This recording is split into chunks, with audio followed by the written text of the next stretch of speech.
It's time for Ryan's Roses.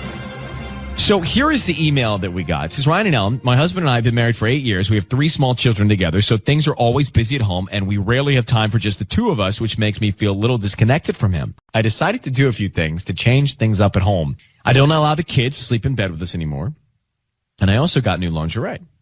But this is what has me really worried. When I was at the store buying it, I forgot my VIP card, so I gave the girl my last name, and my husband's name came up in their system. She says, my husband has never gotten me anything from this place. That is so sketchy and horrible. So she says to the girl at the counter, has there been any recent activity on the card? And they wouldn't tell her that information.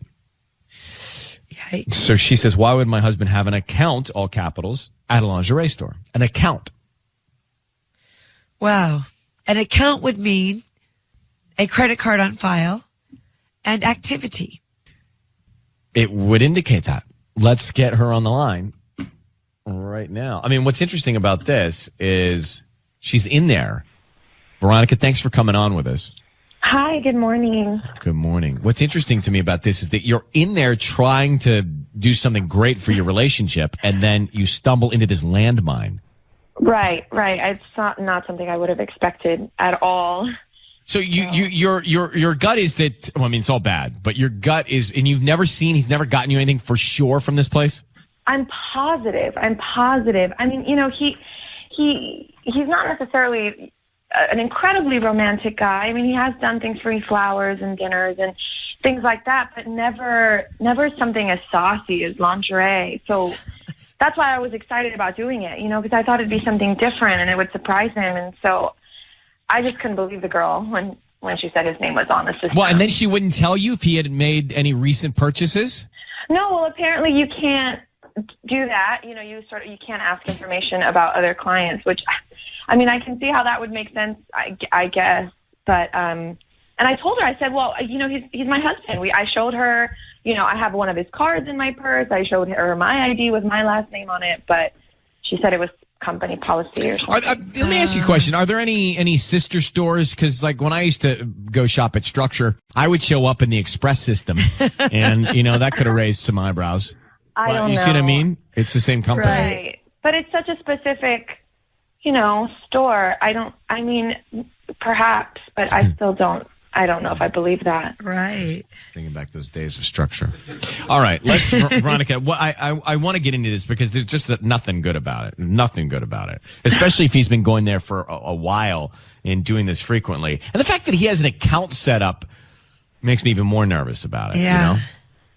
Right. So we're in the middle of Ryan's Roses.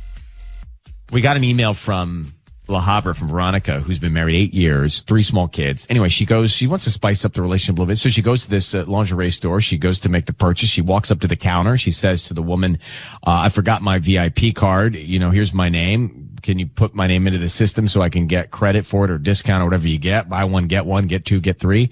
And her husband's name comes up in their system. And she says, wait, he's never, ever gotten me anything from this place before. Why is my husband's name in the system with an account? Has he made any recent purchases? If so, what have they been? And then the salesperson wouldn't tell her that information. So something's off here. Something's off. The big shutdown. Veronica? Yes. Here's what we're going to do. I'm going to bring Patty in. Okay. And Patty is going to call your husband, and Patty's going to offer him some roses. Now, we want to find out who he sends them to right away, and also if there's any message he puts on the card, okay? Okay. I need you to say, Ryan, you have my permission to call, and then whatever his name is, on Kiss FM. Ryan, you have my permission to call on Kiss FM. Okay. Here we go. Good luck, sweetheart. We'll be here the whole time. Okay.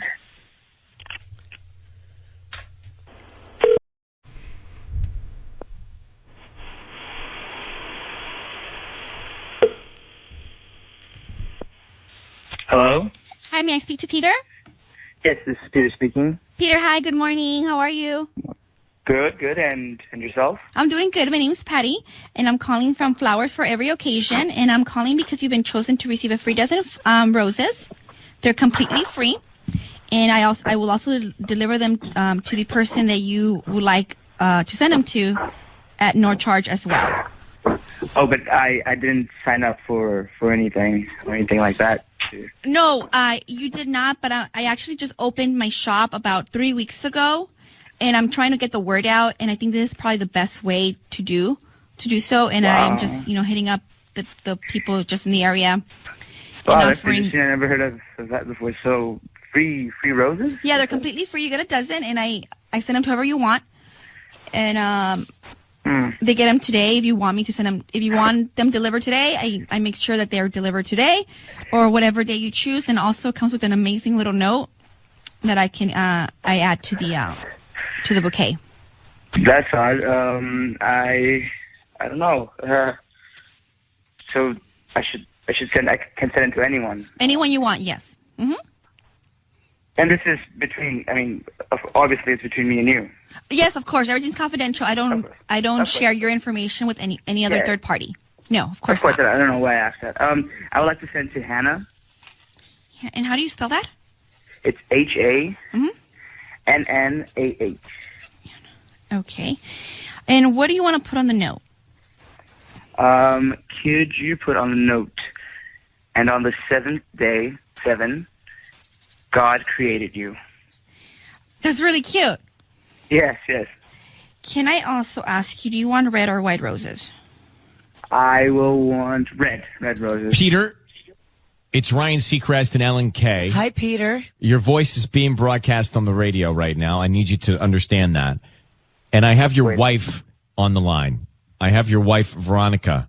She would like to know what exactly it is that you're talking about and who Hannah is and why you just sent that note to her.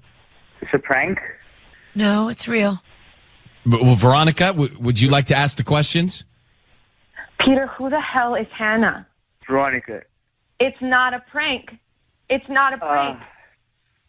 What is that? Maybe. Who's Hannah? Is that who you've been buying lingerie for? Because I went to the store and your name came up. That's ridiculous. First of all, that's completely out of line. That's ridiculous. These accusations. Ridiculous? Your name was in the system. Who are you buying lingerie for in that case?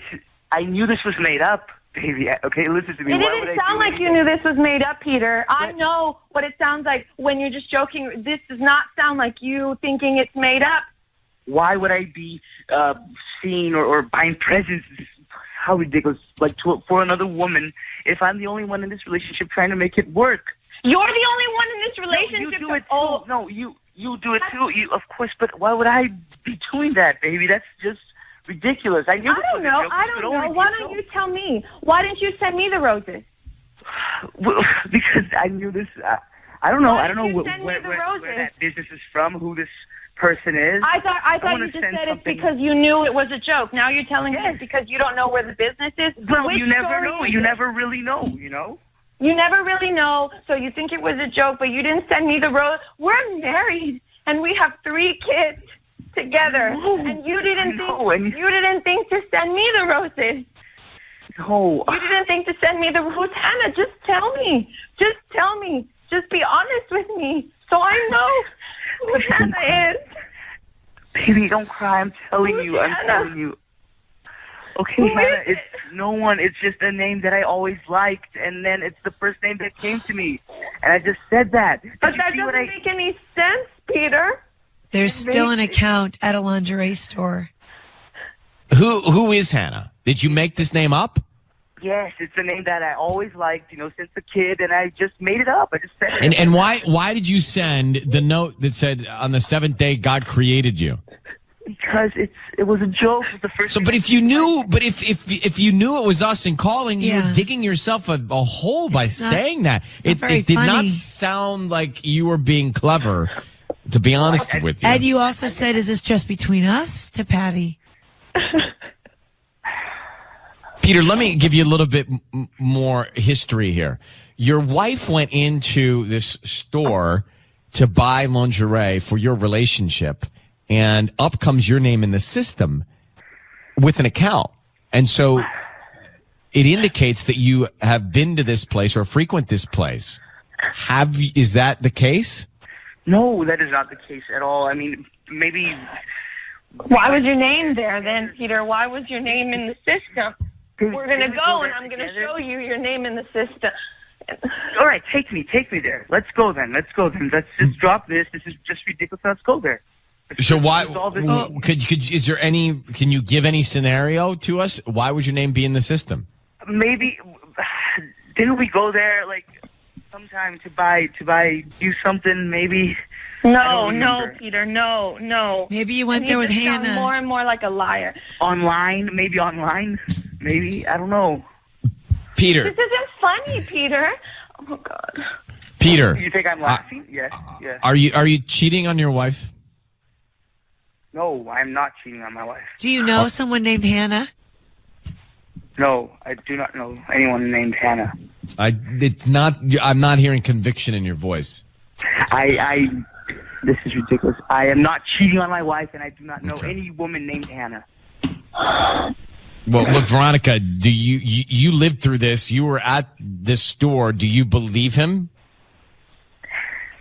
Honestly, Ryan, I don't know no. Well, you do or you don't. I mean, look, here's the thing. Why take them to the store? Let them see what they've got. Take them and let them tell you about the frequency or the activity, or if there's a mistake. But look, Peter, I just met your wife a minute ago, but I will say this to you. You get an opportunity to send somebody a romantic gesture, and you don't send him to the woman that's got 3 kids with you of 8 years of marriage. It's not a great look. nope. It's not a great look. And if you were kidding, then you're more clever than anyone around here. But I just think it's not a great look. But up to you guys to, I think, get together and sort it out in person. Definitely will. Yeah. Well, good luck, Veronica. Thank you, Ryan. It's time for Ryan's Roses.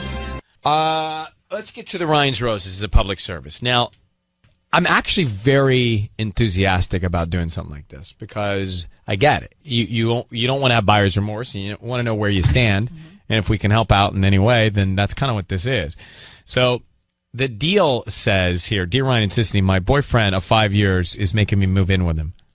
It's a big deal, she says, because we're not getting engaged yet, which is going to be a problem for my parents. Would have been a problem for my parents too. Mine too, but you cannot live your happiness and your future for your parents. No, but it's fine.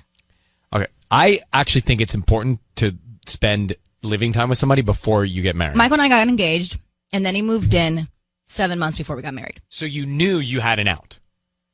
There was no out. Yeah. If you don't, people change when you live with them.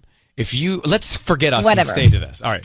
He says we will get engaged someday, but my fear is that I will go out on a limb and disappoint my parents and get hurt in the process. That I understand. I do not think he's cheating, which makes this awkward, but I think if he does send me the roses, both my parents and I will feel better about me moving in with him. Oh.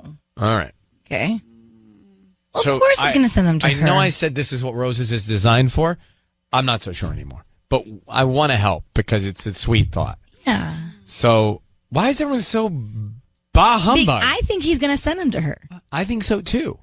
So Elena, thank you for calling, and thank you, by the way, for your email. Oh my God, of course, Ryan. Thank you so much for having me on. Of course. So we know the story. We get the conventionalism with your parents. Yeah. And we understand that you want peace of mind. Are you absolutely sure there's no thought of another person? Like, this is not about that. I mean, no, like, there's no indication he's cheating or anything. That's why it's kind of, like, weird and awkward, and, like, I just think I don't know. But, like, my parents, I ran this by them. I was like, listen, like, if I call Ryan and, have him send roses and stuff and do this, will you guys, like, be cool with it? Like, they love your show. So this is, like, this will make them feel better. I feel like kind of awkward about it all because I'm like, I know he's not cheating. Like, I know it. I know he's not. Mm-hmm. You know? Mm-hmm. Mm-hmm. All right. Well, we're going to call. Let's hope your parents hear all of this and everything is okay. Hang on one second. We'll come back and do it.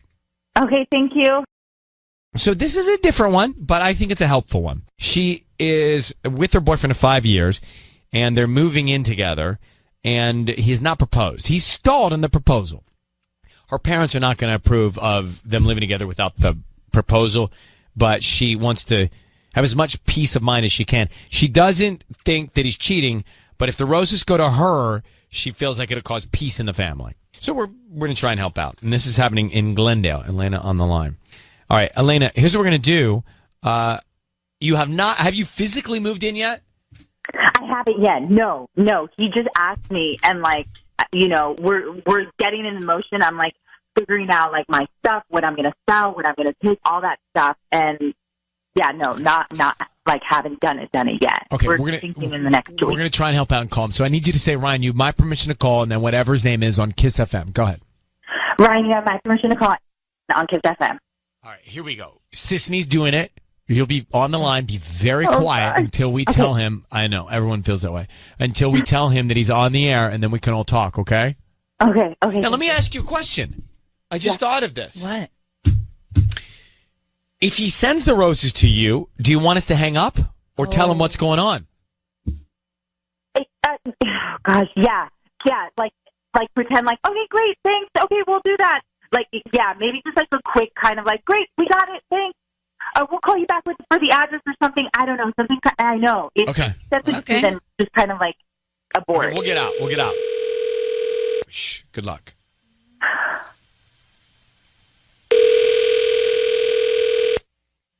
Hello? Hi, is this Adrian? This is him. Hi, Adrian. My name is Gracie. I'm calling from the Fancy Florist. We're actually brand new in Glendale. How are you doing? I'm doing good. How are you? I'm good. Thank you for asking. I'm actually calling because we're doing an offering for all local residents right now that you can send flowers. They're absolutely free to anybody that you'd like today, and they'll get them by lunchtime. You said absolutely free? Absolutely free. It's actually a dozen red roses. We can change the color if you'd like, but they're usually red. I don't need cash, billing info, credit card info, anything like that. Just the name of the person you want to send the roses to, and then we can put a note and we can have them delivered by lunchtime today, or if tomorrow's better, whatever is more convenient. Wow. Okay. Okay. I was gonna put a nickname, but can I send you like the regular name? But I was gonna on the flowers I wanted like a nickname. Yeah, we unfortunately can't do nicknames for the actual delivery portion of it, but for the note, I can put the nickname. For the note. Yeah. Okay. So, what's the real name first?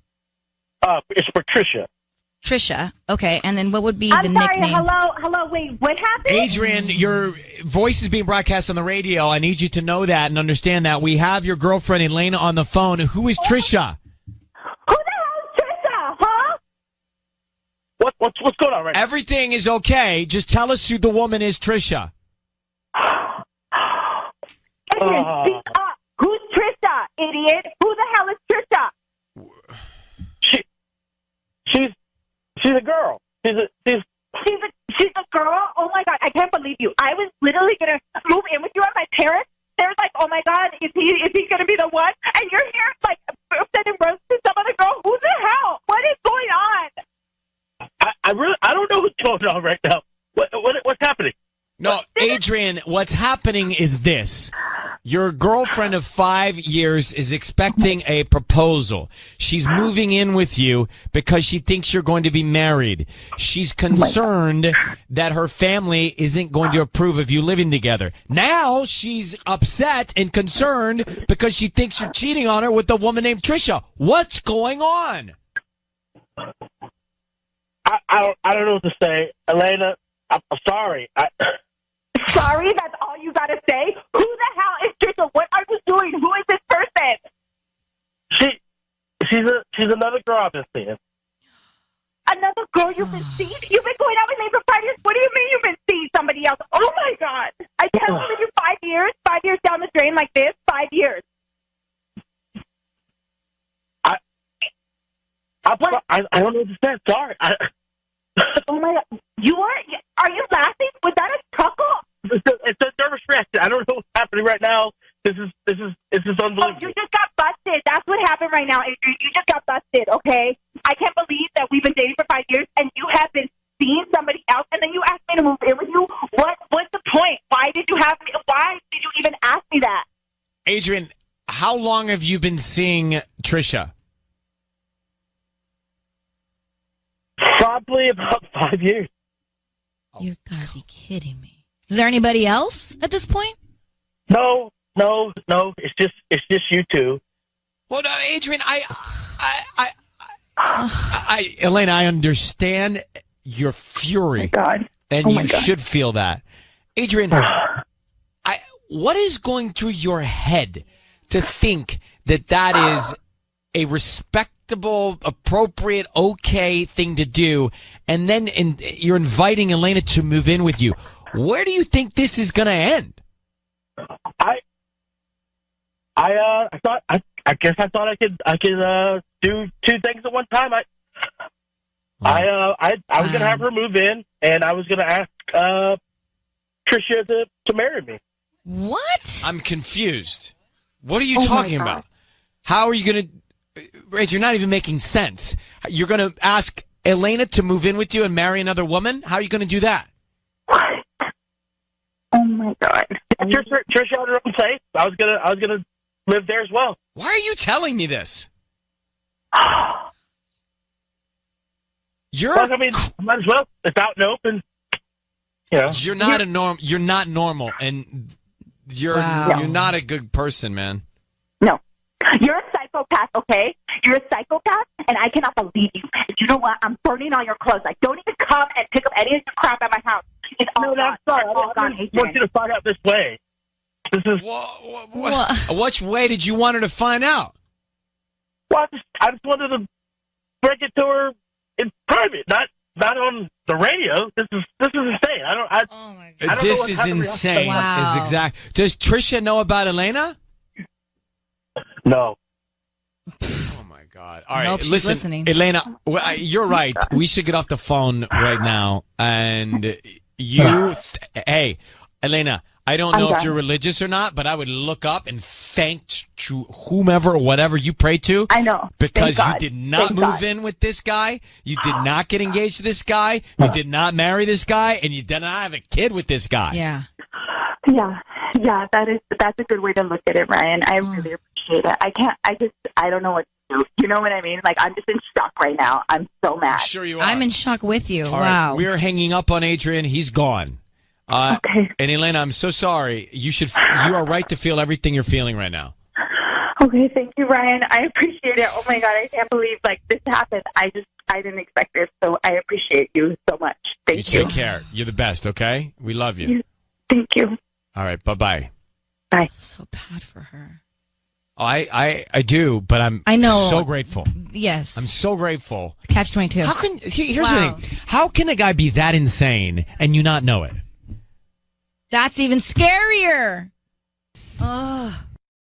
I worry that a human being can be that crazy and you don't see it. Yeah. When does that start? Does that start when you're a child? Does that start when you're a teenager? Like, it has to, I mean, yeah. Adrian was asking her, Elena, to move in, and he was going to allegedly propose while he was going to marry the other girl. Like, he's going to live two lives. How? I don't understand the detail of There's that. crazies out there that do that, apparently. But how do you live with one woman and then you're married to another? It doesn't make... I don't get it. Maybe he's just not right. Of course he's not right. But I'm not right. I mean, like, I think he's got some issues. Yeah. More than just relationship issues. Like, screws are loose. Something's wrong there. Patty, I see your hand. We're going to come back. This is crazy. There's nothing, there's no explanation at all. It's just poor treatment of human beings. So this guy is well, he's saying he's going to marry Adrian. He's going to propose. 5 years they've been dating. Mm-hmm. He says, move in with me. Turns out he sends the roses to Trisha, who he's been dating for 5 years, who he says he's going to marry. So he's going to try and lead a double life. Now, it's crazy, but we have had people who have lived through situations where they found out that their spouse had double lives and kids with other people. Yeah. Mm-hmm. Exactly. At the same time, not at different chapters. At the same time. So, Patty, what did you want to say? I saw you earlier. Well, one word, monster. Okay. And I think I understand what he is doing.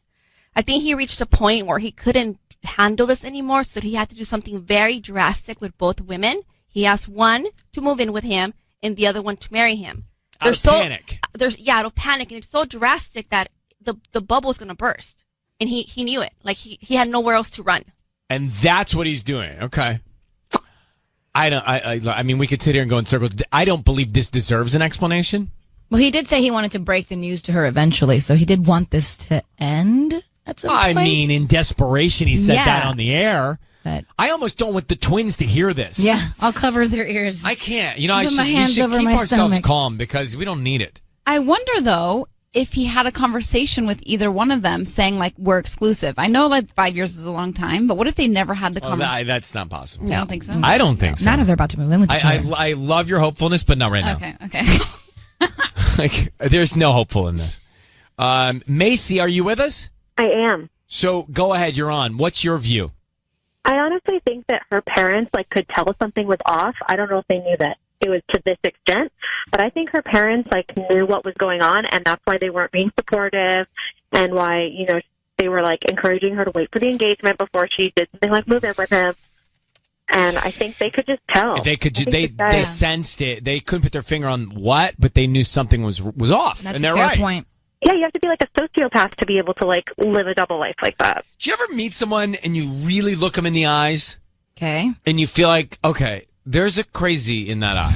I guess. Right? Like you see the window into their soul and you say to yourself, I think there's a crazy I in usually there. try to stay far away from those people. It's hard sometimes. You have a few But I in your think her life? parents could tell. Well, I just think that you see and you don't know, and then you think you're crazy for thinking someone's crazy. Do you know what I mean? You just it's not hindsight's 2020. Oh, preach. But in the moment, you doubt yourself in situations, and she's like, "Well, my parents are being so protective, but they're right. They saw the crazy." All right, thanks, Macy. Thank you. Appreciate it. I love that name, by the way. Thanks. Okay, bye. It's a good name. All right, let's get to Jen. So Elena, and this all ended up in the best way possible. She's found out the truth in this relationship. Elena, dating this guy for 5 years. He says, please move in with me before, we're going to get married and I'm going to propose. Her parents say there's a red flag here. She starts to get ready to do it. We call him. He sends the roses to Trisha, whom he's been dating for 5 years, whom he told us on the phone he's getting married to, while he's trying to get Elena to move in with him. It's not even worth the energy to try and explain. So Jen is on the phone. I mean, you know what's, I tell you, we said this earlier, what's scary is how do we not recognize that in people? Yeah. Like you let someone in and you love them and you're their best friend for 5 years and you want them to marry you. Then you find out they're freaking psycho. Love is blind. I didn't know what that means, actually. Love is blind, that you're just so infatuated with sometimes you're so infatuated with the idea of the relationship when in reality, it's not even like that at all. So love is blind is bad. Yeah, I think so. I've always been one to ask that question. All right. Because I always think love is blind. Oh, sounds romantic. No. You can love anything and anyone. No, it means like you love somebody and they're not loving you the way back you think It's actually they a are. double entendre. You can use it both ways. Okay, Miss Tati. Well, stand by. Call me maybe, Carly Rae Jepsen. All right, Jen, good morning. How are you? Hey, how's it going? Well, we're just swimming in double entendre this morning. yeah. So, this guy, what is your view? It's not even worth explaining, but go ahead. Wow. Wow. Yes. Wow. That's all we need. Sociopathic. He may be sociopathic, but he's definitely not smart. What was he going to crawl out the bedroom window in the middle of the Well, night? that's go the thing. With his wife? Yeah, how is he going to do that? Okay, Jen, let's suspend disbelief and assume he pulled it off. He's married to Trisha and he's living with Elena. How? Like, how do you show yourself in either place? Yeah, he just sounds not only crazy, but just really, really dumb. And she dodged a crazy bullet. Oof. All right. Well, Poor Jen, girl. thank you for That's calling. the upside. She did dodge a bullet. Well, I Yeah, think you guys really helped her out. Thank God for you guys. Thanks for calling. Well, that's maybe too much double entendre. All right. Okay, Thanks for calling. All right. Bye. I think this is one that we should keep our finger on and follow up in like a month or two. Because Why? You think he's going to go back? You know what? She went nuts. I know, but I'm telling you, it's that thing where like some people just fear being alone more than being with crazy. No way. I don't know. She's burning his clothes right now as we speak. Yeah, but she heard the Iggy Azalea story. That's why. She heard that sis report. Now everybody's talking about that sis report. I just think that it's frightening to think you let someone in like that, you love them, you think you're going to marry them, and they're doing that to you. That's what. But the thing is that the master script was she was supposed to find out before she got married. Yeah, she knew it. So now she's got to move on. Wow. But we'll keep our finger on it. Okay. Thank you. We got. Listening to it again just makes me so mad. I know, I can't. We went in circles about it. What's most, I guess, let's just go with what's the blessing. She's out. Yeah. She's out. It's time for Ryan's Roses. Here we go. If it's public service, if there's an issue in your world, you can't sort it out, come to us and we'll try our best.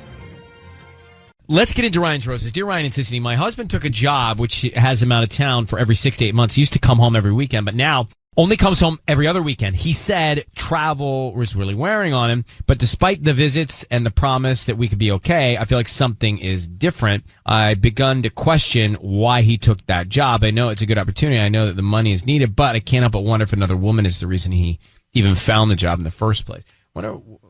So Diane, thanks for writing into us. We're going to call your husband in a minute. Just a general question. Why is it that you just don't trust your husband? Because it sounds like you don't. Well, so he took that job in Colorado, and I understand that he's contracted for like 6 to 8 months, but he was coming every weekend for the last couple of months, and then suddenly he started showing up every other weekend, and that's fishy to me. I just don't understand why suddenly, and he hasn't really given me a reason. How is he treating you, though, when he does come home? Are you guys intimate? Does he show you that he still loves you? Yeah, but it just feels different. You know, there's something different. It almost seems as if he's like going through a routine of like, okay, hi, honey, I'm home, and giving me kisses and talking. We've been trying to have kids also for about a year, and it just, 6 months ago, we were fine. For the last, 2 months, he's just been really different. Okay. It doesn't feel the same. Well, I understand. But let's call him and see what we can find about this job and see if there's something else going on. Hang on one sec, okay? Okay. I feel like she's disconnected with him. Like, that's why she's thinking this, too. Like she said that it's not the same feeling between them. Well, I'm sure there's not the same feeling that's between two people. It's not the same feeling because he's living in a different state. Right. Like, that's going to cause a big monkey wrench in your relationship. But maybe the universe has put them in this situation because they're not meant to be. Well, we don't know all that. Wow. I'm not saying we know. I'm just telling you that's my expert opinion. Expert. Quite good. Let's see what happens. We'll get into it next. All right, we're going to call Diane's husband. Diane, I need you to say, Ryan, you have my permission to call, and then your husband's name on Kiss FM. Ryan, you have my permission to call on Kiss FM. All right, we're going to call him. Sisney's going to offer him some roses. You'll hear everything. We want to find out who he sends them to. Let's see if there's another woman on top, on top of his mind or top of mind. That's what I'm trying to say. Now, I think, Diane, to be optimistic but real, that maybe there's not another woman, that he's been driven to do this job and you guys have felt this disconnect because maybe you're not meant to be together and this is the universe spreading you apart. That would be my assessment maybe now, but let's call and find out, okay? Okay.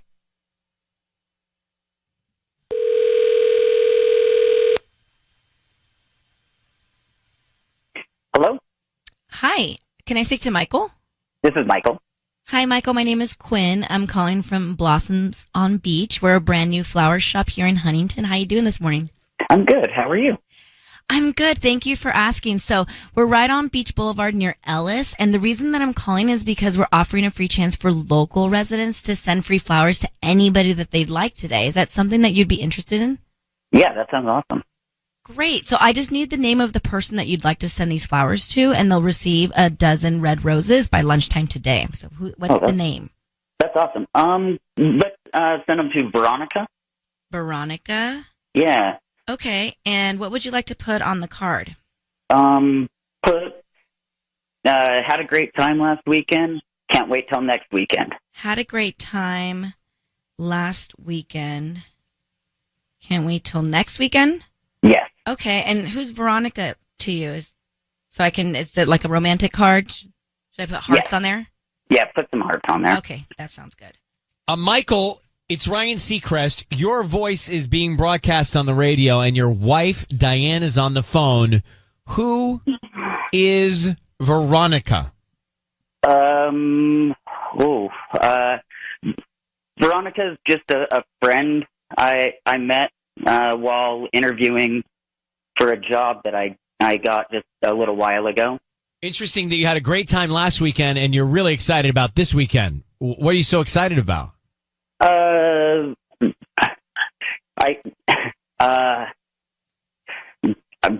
guess getting caught up on like Brooklyn Nine-Nine, just catching up with things that have been happening at work. Now, Michael, I don't know if you remember, but just 1 minute ago you said that this is a romantic card. Yeah. Yeah. Diane, would you like to speak to your husband? Yes. Michael, what is going on? I'm in shock. Who is Veronica, first of all? And does she even, work with you? You work for, a power in the city? I don't know. Power company or something? Well, Veronica is just somebody I met. No, I don't work with her. She interviewed at the same time when we were interviewing for the same job, and Can I save everyone some life here? Michael, you're cheating on your wife each weekend with Veronica, okay? Come on. So this is why you haven't been home. Okay. Yeah. Does Veronica live in Colorado? No. So you've been coming back to Huntington Beach, but you haven't been going home? Yeah, Yeah. Wow. Can you just explain the scheme that you're working here? What is going on? Well, I work out in Colorado, and I work a lot of hours. I was flying home every weekend, and then Veronica and I started talking online, and I still come home. I still fly home every weekend, and And you cheat on your wife. Yes. Wow. Well, Michael, that's really great. Really, really, really nice, Michael. Honestly, I think that you should probably think about moving in with Veronica for that other weekend that you come to our home. Because I don't think that this is okay. How could you possibly think that that's an appropriate thing to do? I don't know. You're married to me. I know. Diane, I'm sorry.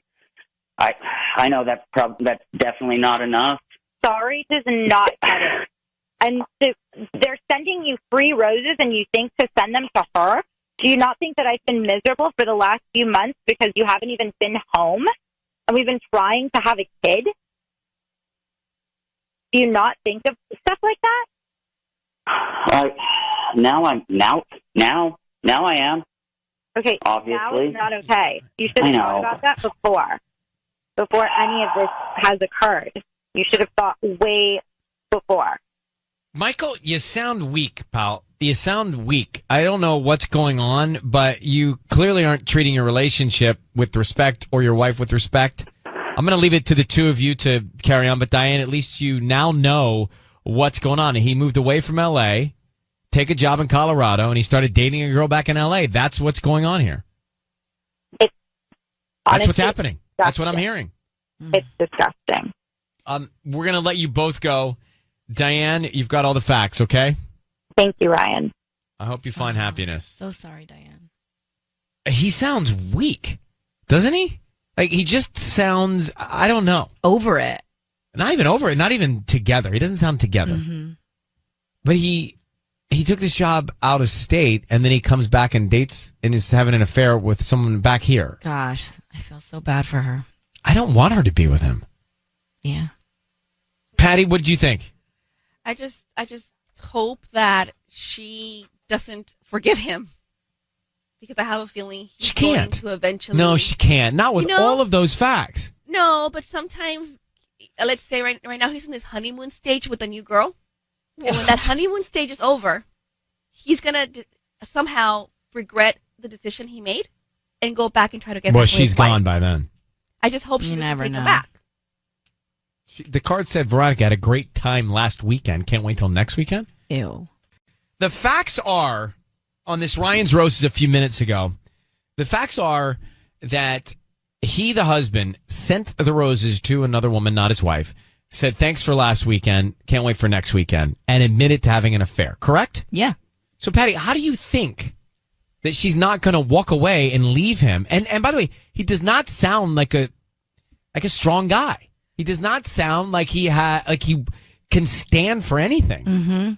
Because there's a lot of people that forgive mistakes, even bad mistakes. Could you forgive that? No. Yeah, I could. It would take a lot. But I don't know that I could. I couldn't. But why do you want to? Is the bigger question. I mean, so many fish in sometimes people do this because they have kids, but in their situation, they don't have kids. And there's a lot of women that do it even without kids. There's comfort sometimes, right? There's well, obviously, it's scary. yeah. It's scary to think that you've got to go out and find somebody else. It might be even more comfortable to know what you've got, even though you know you've got something bad. I guarantee there's so many women who've gone through something like this, and they're now happily married with the same man. But like all I'm doing if I am his wife and bring him back after he admitted to cheating is thinking about what he's doing all the time when he's not with me. The trust is gone. No, you don't need to live that way. What about if you gained the trust back? I mean, who are we to say that the trust isn't back? Well, I'm Ryan. That's Sissany and Tanya. Yeah, we don't live their lives. We don't know what goes behind closed doors. Yeah, it hurts right now, and she may not want to see him, and for all we know, she may not take him back. But if she does, who are we to judge her? Well, let me grab Raina. Raina, so you could relate to this? This happened to your sister? Yeah. Her husband went out of town and got this new job, and he ended up like some girl, like not my sister. So, yeah, definitely. Did your sister take him back? Keep him around or not? Oh no, she made him move out. Yeah. Definitely. She was strong. Yeah, she was strong about it. She was like, "No, I don't. She's not going to deal with it." And he's like begging and crying and all this stuff, and she's just like, "You know what? You broke my heart. I don't trust you. It's over." Yeah. So. Well, I'm glad she moved on. Thanks for calling. I hope she's doing better now. Andrea, go ahead. You're on with us. Yeah. You're saying about Ryan's Roses, her not moving with him was a sign that things were bad anyway, right?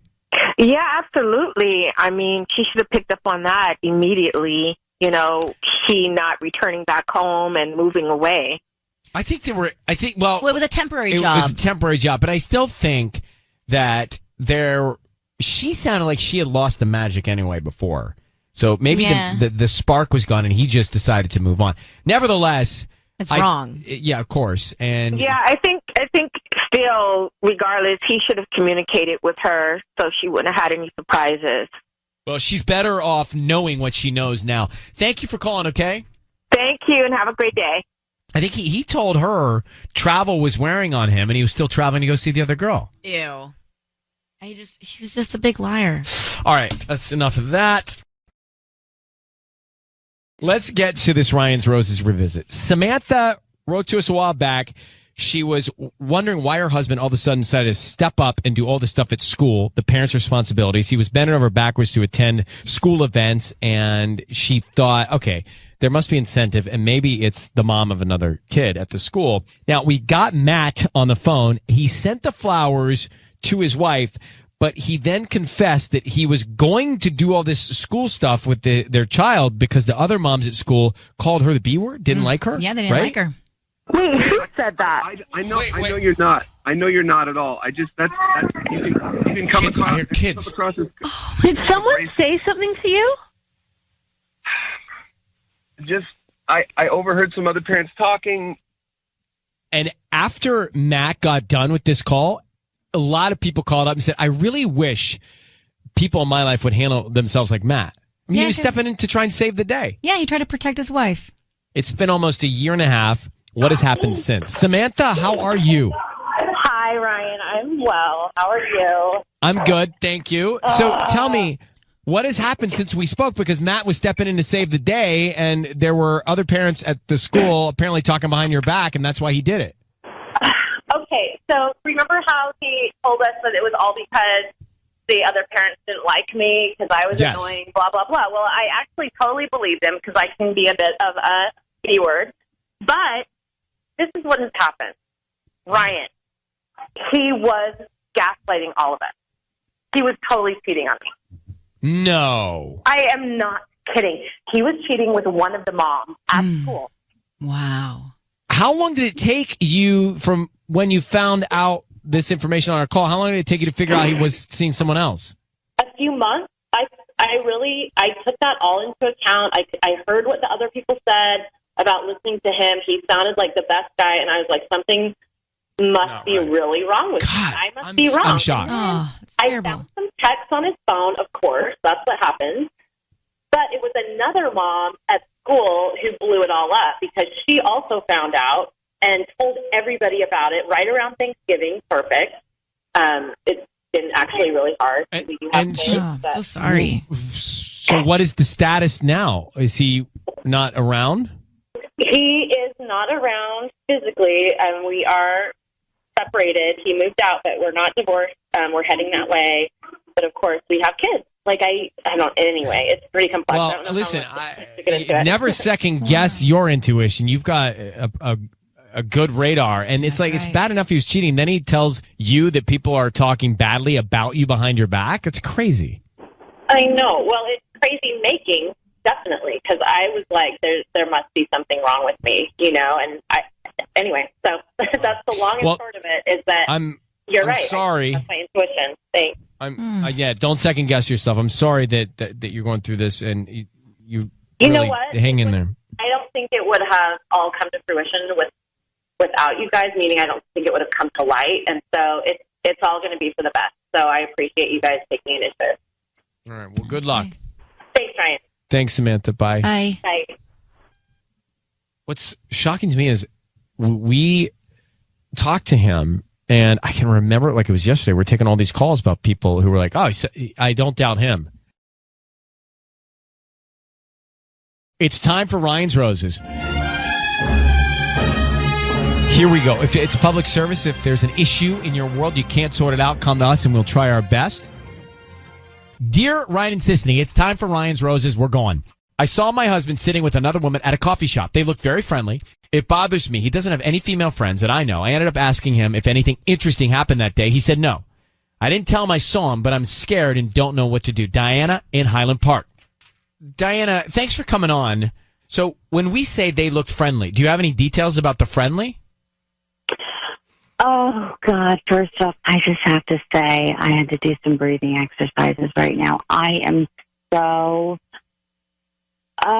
nervous about this whole thing. Well, you can always back out of it. Yeah, you don't have to do it. You don't have to do it. Oh, God. No, I have to. I've talked to my therapist about this. I've talked to all my girlfriends about this.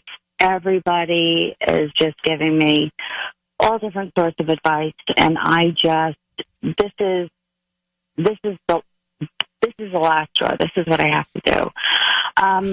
I was out with my girlfriend, and she was like, "Isn't it over there?" And I was like, oh my God, wait a second, it is. But no, I had to take a second look because he was with this really pretty blonde girl. And she was leaning in close, and she had her phone, and she's like scrolling through her phone, and they're laughing. So so I'm clear, you saw your husband at a coffee shop scrolling through his phone or him scrolling through someone else's phone? Her phone. And he didn't see you? He did not see me. I made sure he did not see me. Okay, let me stop you there and let me find out what's going on. Just hold on for 1 second. We'll come back and let's see what we can find out. We'll call her husband after this at Kiss FM. All right, let's go. We're going to get Diane on the line. Sisney, get ready. We're going to have you make the call. So, Diane, I need you to say, Ryan, you have my permission to call, and then your husband's name on Kiss FM. Okay, Ryan, you have my permission to call on Kiss FM. We're going to call him now. Be very quiet until we tell him he's on the air. We're going to try and find out what's going on, okay? Okay. All right, here we go.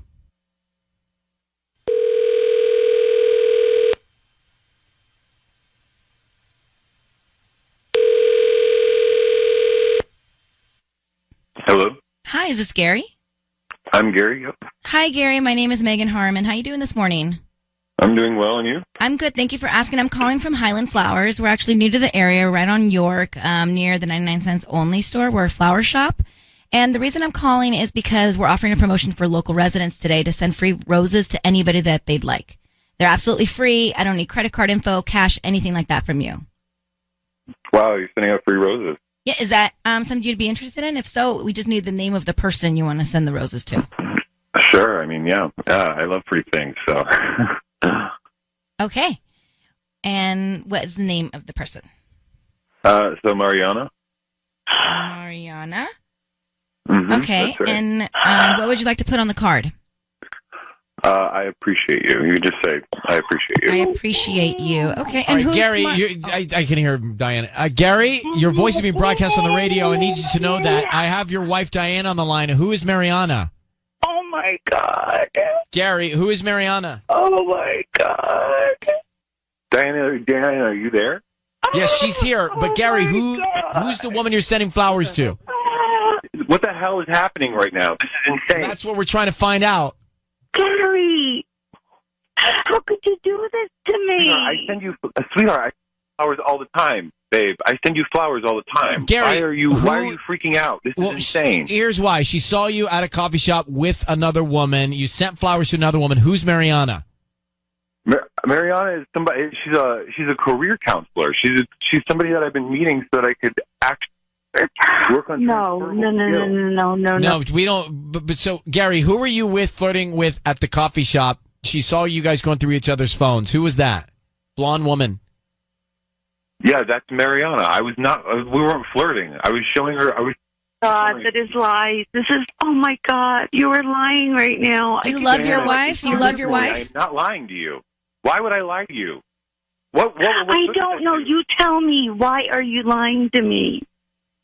Why are you? This is crazy. Why are you losing your mind? I'm not lying to you. I can't. What can I do to make you believe me? I saw the way that you were laughing with her. God, I knew you were in love with somebody else. Gary, here's the thing for both of you. Gary, we took this call. We took the email. We made the call to you because your wife thinks you're having an affair. She thinks something's going on with you and another woman. She saw you with another woman being flirtatious, she thinks. Then you send roses to another woman, not your wife. What is she supposed to think? I'm going to put you both on hold and let you guys sort it out and speak together directly. But what is she supposed to think? I mean, clearly she's going to be upset because of that, okay? Mm-hmm. So, Ryan's roses. Diana thought she saw her husband flirting with a woman in a coffee shop. He says it was his career counselor. They're going through each other's phones.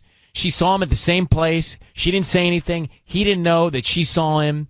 She was very emotional about it. I don't know what to make of it, to be honest with you. I'm torn, too, because I don't know if I kind of believe him. I almost feel like she's being overdramatic intentionally about it. Because you can go and have a conversation with the opposite sex and be able to laugh about something and look at each other's phones. That's okay. I feel like she was being over dramatic about the situation, and maybe it was just a simple exchange with somebody that he knows. Yeah. But he did send the roses to another woman. Mm-hmm. All right. Caitlin, what do you think? Caitlin, you're on with us. Go ahead. Hi. Oh my gosh. I think they need couples counseling. I think this is absolutely ridiculous. I think that, first of all, you shouldn't send roses to a friend. And second of all, I think that the wife should go to her husband directly and not, just kind of fish and have other people do the dirty work for her. Could couples counseling save them, you think? Maybe. I mean, I think that everybody has an opportunity in couples counseling to fix things. All right. Let's give them the benefit of the doubt. Hopefully they'll get some counseling. Thank you. Vanessa, go ahead. That was crazy, right? I mean, yeah, that was a little over the top. She was just like super emotional. If she saw them at the coffee shop, why wouldn't she get like that right then and there, Right. I would go in there and interrupt that conversation. If she saw that, right. If you saw Michael with the woman at the stand, you would just sit back and watch? No, you'd be up in that. No, like, hi, what are you guys doing? I agree. Thank you for calling. Patty, you're shaking your head. But she was with her girlfriends, and shame probably came over her, and she just couldn't find the guts. Are you telling me you'd sit back and watch that happen if you were with your girlfriend? No, I wouldn't. Neither would I. No, Neither would I. Neither would I. Tanya, would you? You would not. I would not. No, you would not. I would But not. if you're with your girlfriends, you're already embarrassed. You don't want to cause a bigger scene. Well, tough luck. You're already embarrassed. Yeah. Dive in head first then. Fix the situation. Figure out what's going on.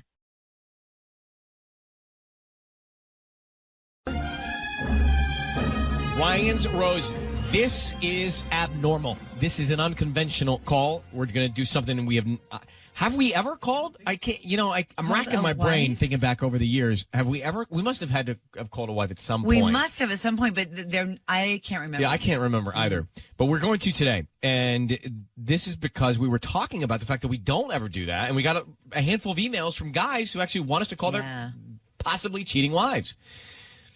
So here's the scenario. Ryan and Ellen, I was working for over a year. So when I got offered a job here in Los Angeles, I decided to take it. I haven't seen my wife in weeks. She stayed in Chicago, and I miss her, but I want to know if she's cheating because she doesn't want to visit me anymore. She has only been to L.A. twice since I've been here. I'm not able to take any days off because this job is only for 5 months. I was able to convince my supervisor to give me a few days off so I can see my wife, but she wasn't excited to see me. She did not care. Oh, that's heartbreaking. So is that all real, or is he just insecure about the separation? What's happening? I don't know. Nathan is on with us now. Nathan? Hello? Hi, Nathan. Thanks for sending us this story. So you really feel that she's changed, your wife has changed, that the geography, the separation has caused a real shift in her behavior? Absolutely. I mean, it seems like she's kind of more distant, and she's not really, I don't know, not very responsive. We kind of have like a very close relationship. We're married, Was she trying to stop you from taking the job here? No, she wasn't against it when I was still in Chicago. I mean, I was out of work for a while, about a year, and it was kind of like an exciting boost for us. It was going to help us out a lot. Is she the kind that would cheat on you? I mean, do you think she has it in her to cheat? I really don't know. I feel like she's just acted completely different since I've been gone, and I think she could possibly, yeah. How long have you been married? Oh, we've been married for about a year. It was about a year before. Doesn't add up that you don't want to come visit in L.A. Dating, when you're right? Doesn't add up to us. No, not at all. So you've only been really together for 2 years. That's correct. Sorry.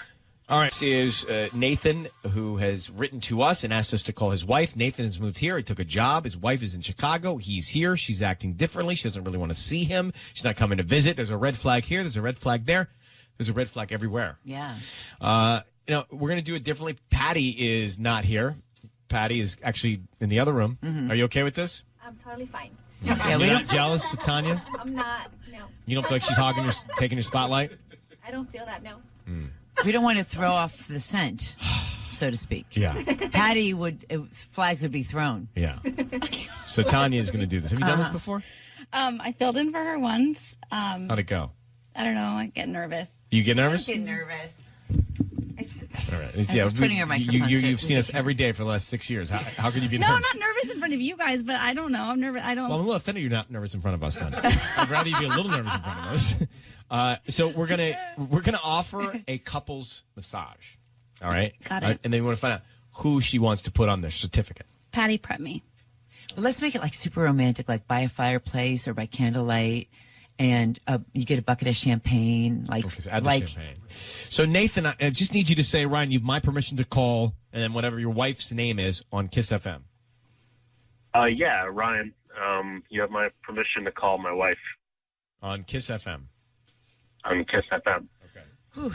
So Patty is not here. Tanya is, and we're gonna find it. We're gonna offer her a couple's massage, and you're gonna hear all this, but stay quiet. We want to hear what she says, how she accepts the invitation, and then who she wants to put on the certificate. Okay, if it's you or someone else.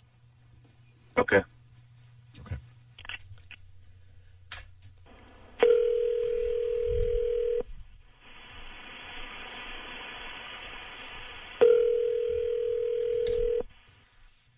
Hello. Hi, is Yolanda there? This is Yolanda. Hi, Yolanda. My name is Tanya, and I'm offering a free couple spa treatment from Windy City Spa. Your name was entered online, and you were selected at random. Wait, why I get a free treatment? Yes, it's a free couple spa treatment from Windy City Spa. Oh. Okay, cool. Thanks. Awesome. Okay, so I have your name, and I just need the name of the person that you'll be sharing the treatment with. Can you put it down for Michael? Michael? Yeah. Yeah, can I get his last name too? Sure. Yolanda. Yeah? It's Ryan Seacrest and Ellen Kay. Hi, Yolanda. Your voice is being broadcast in Los Angeles on KISS, and we have your husband Nathan on the phone. And Nathan has asked us to call you to find out why you've changed your behavior since he's moved out, and clearly there's another man. Michael. So who's Michael? Who is Michael? What? Nathan, are you serious? Are you kidding? Yeah. I mean, who is he? You didn't answer the question. Michael's a friend of mine. In front of you, is that you go to couples massages with? Well, yeah. I mean, why not? He's here. You're in Los Angeles. I'm not going to. Why not take a girlfriend? I mean, just because it's a couple's massage, you can take a friend. Doesn't have to be a guy. Like, I've been hanging out. Michael's just been a really good friend to me lately, and I wanted to do something nice for him. Do you have a romantic relationship with Michael, Yolanda? No. But, okay. Is Michael straight? She didn't even hesitate to say his name. No, she didn't. Nathan has a point. If you're just joining us, picture this map. Yolanda is in Chicago, where they used to live. Nathan is in L.A. Nathan moved for work, and Yolanda, he says you don't really want to come and visit him anymore. Why not? Is it because of Michael?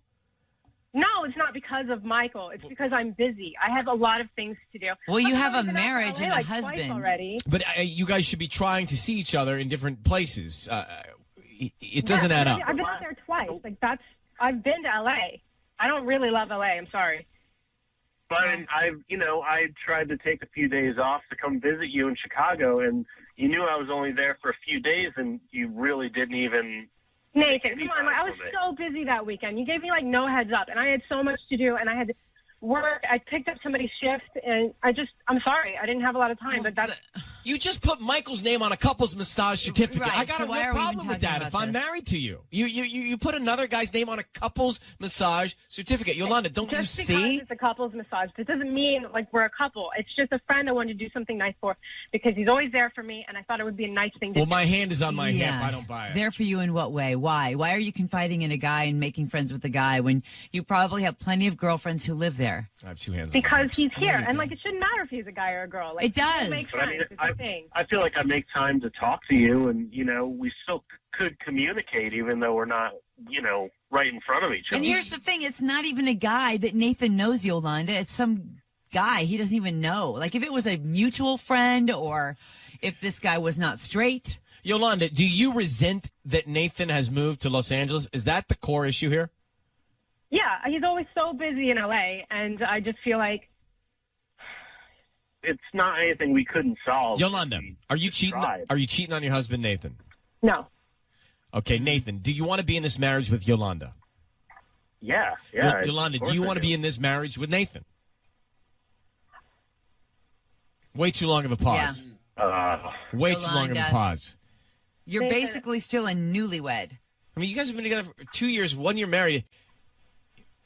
You should be talking about this, communicating about this. I totally agree. So do you want to be married to be Nathan? on the radio? I agree. Yeah, but Well, I mean, got you talking. Nathan, I don't want to have this conversation right now. Do you want the marriage?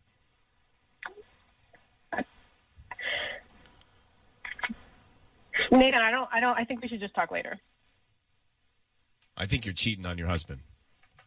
That's what I think. And I think that she's being a real coward about it.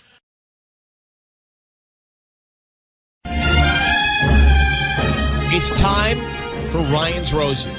It's a public service. If you are pulling your hair out about your relationship, That's pretty extreme. and you don't know where to turn, and you want to get some answers, then send us the story on email. We'll see if you want to come on the air, and then you decide. Now, Marissa is on the phone. She's from Oxnard, and she's concerned about her husband.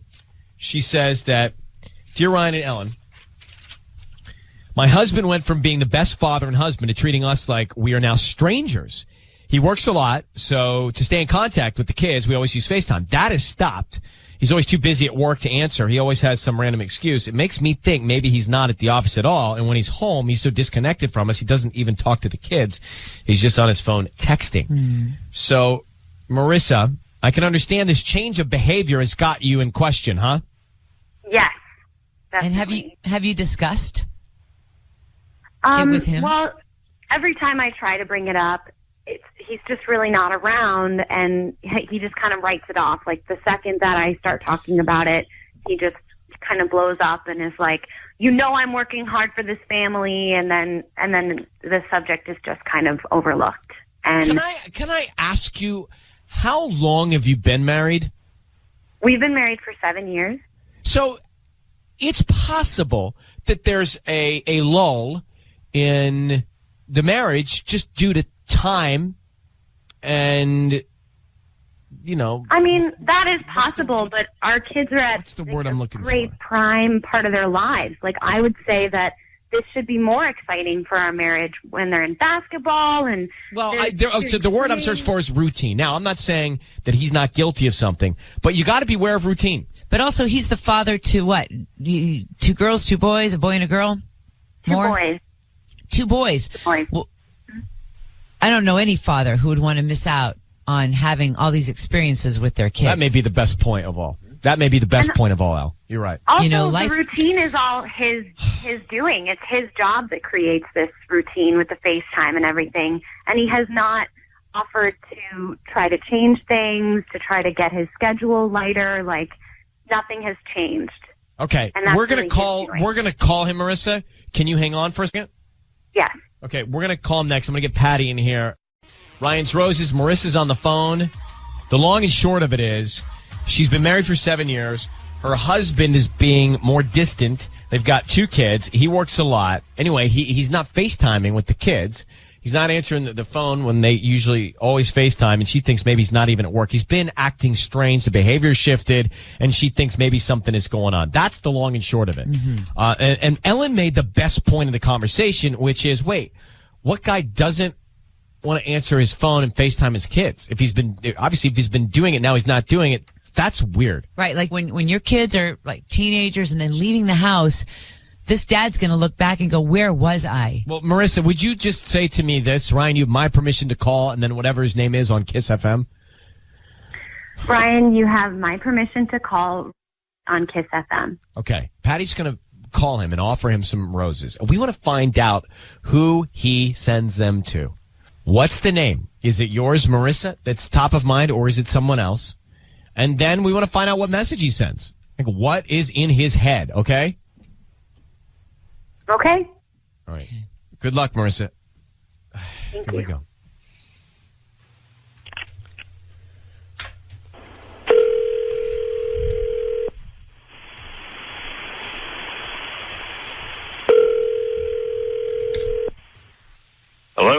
may I speak to Robert? Speaking. Hi, Robert. My name is Patty calling from Lovable Flowers. How are you? I'm okay.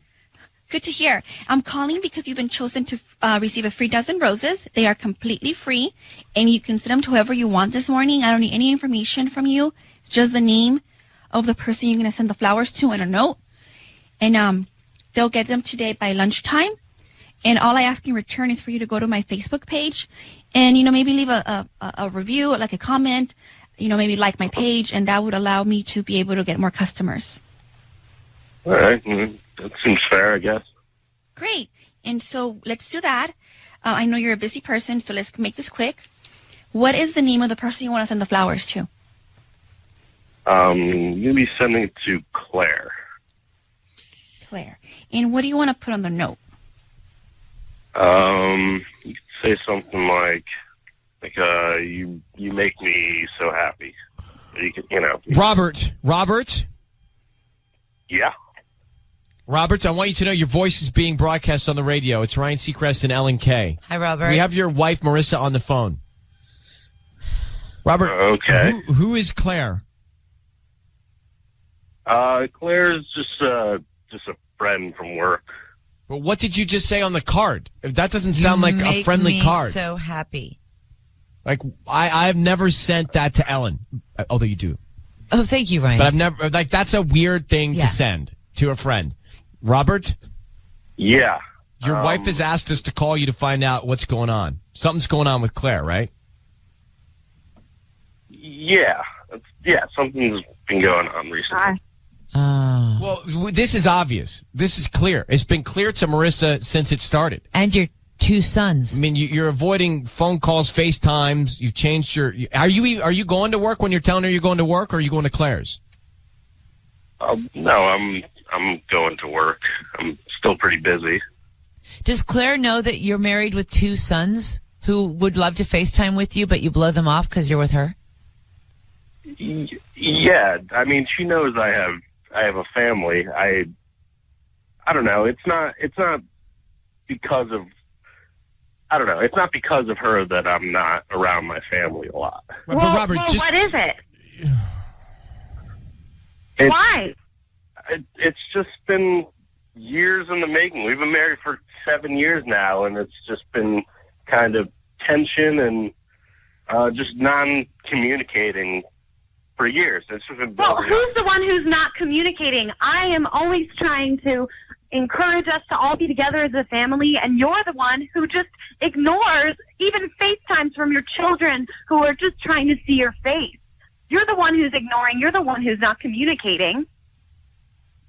What else can we do? What else can I try to make this work? I mean, I don't know. It just seems like it's not something that'll improve. Wait, honestly. Robert, are you through with the marriage? I'm unclear. Are you cheating on your wife? Is that what you're telling us?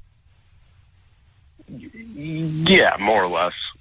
Well, what do you mean more or less? What does that mean? So you are? Well, yeah. I mean, it's not something that I'm proud of. Yeah, but stop with this Seth Rogen sounding attitude about it. You're like screwing up your entire relationship here, and you sound nonchalant. It's your family, Well, Robert. I mean, I didn't make this phone call. Well, but Robert, you're lying to your wife and your kids every day. How long have you been seeing Claire? About a year now. A year? I mean, on and off. Do you get, Robert, what's going on? Like, you got a marriage of 7 years, you got 2 kids, and you're talking to me like you're lounging on the couch watching a ball game about the fact that you're cheating on your wife. I mean, it's starting to sink in. I mean, it's hitting me pretty hard right now. I mean, I don't really know how to react to it. This is all very overwhelming. Well, I'll say. And you're saying to me that you think it's just there's no hope for us, that you don't want to try to make anything work whatsoever for our kids? Do you want to try? Well, you do have the 2 kids, but I don't know what to say. Robert, when were you going to tell your family that you are bailing? I hadn't really thought that far. in advance, really. I guess Is that I what you're always doing? knew that I would get caught at some point, and that seemed easier than just bringing it up myself. Okay, well, Robert, let me just say this to you. We are going to take you both off the air, and I think you need to go sit down and talk to your wife about what's happening, because you sound alarmingly calm about it, and I don't understand detached it. and- I don't understand it. This is too much. This is ridiculous. Well, It's like you don't care at all. Yeah, no emotion at all. I mean, I do care, but I just think it's beyond repair at this point. Oh my gosh. Okay, hang on, both of you. Hang on, Marissa. I'm so sorry, baby. Hang on one second. I don't get it. What's up with that? He literally sounds like a character Seth Rogen plays. He does. Exactly. And he could be talking about anything. Right. He's so calm. Poor Marissa. Those poor kids. I don't know who not to believe. That's my problem. I don't know who not to believe. I don't know if I should not believe her or not believe him. Oh, I believe her. But he acts like there are no stakes. But I believe him too. I just think that he's... I'm just saying to you, I don't know who not to believe. I don't know how to follow that. Okay, well, hang on.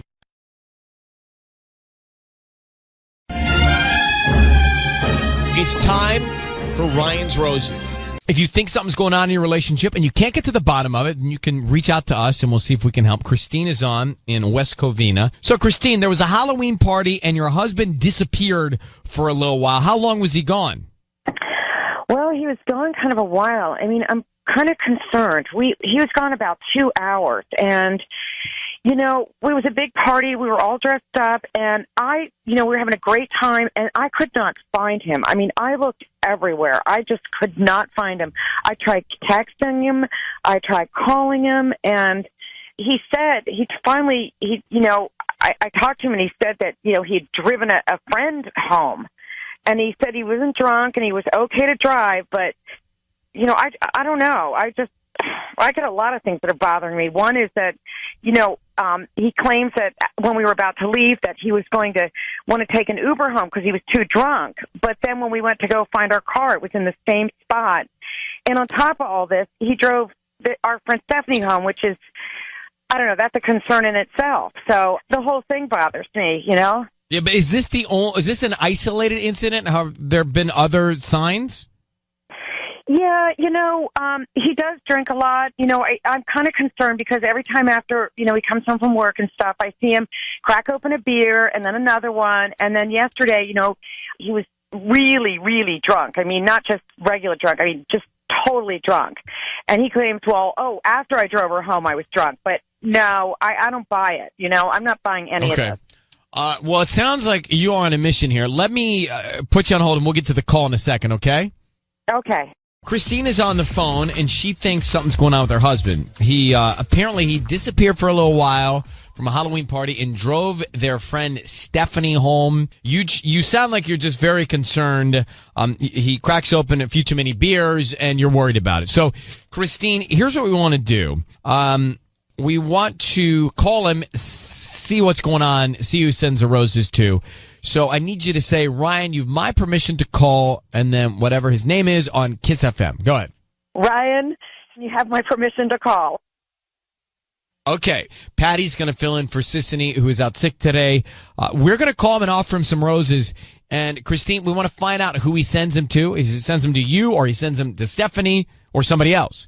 So be very quiet. That's key. Be very quiet until we come on the air and we address him on the air together. Okay, Christine? Okay. All right, good luck.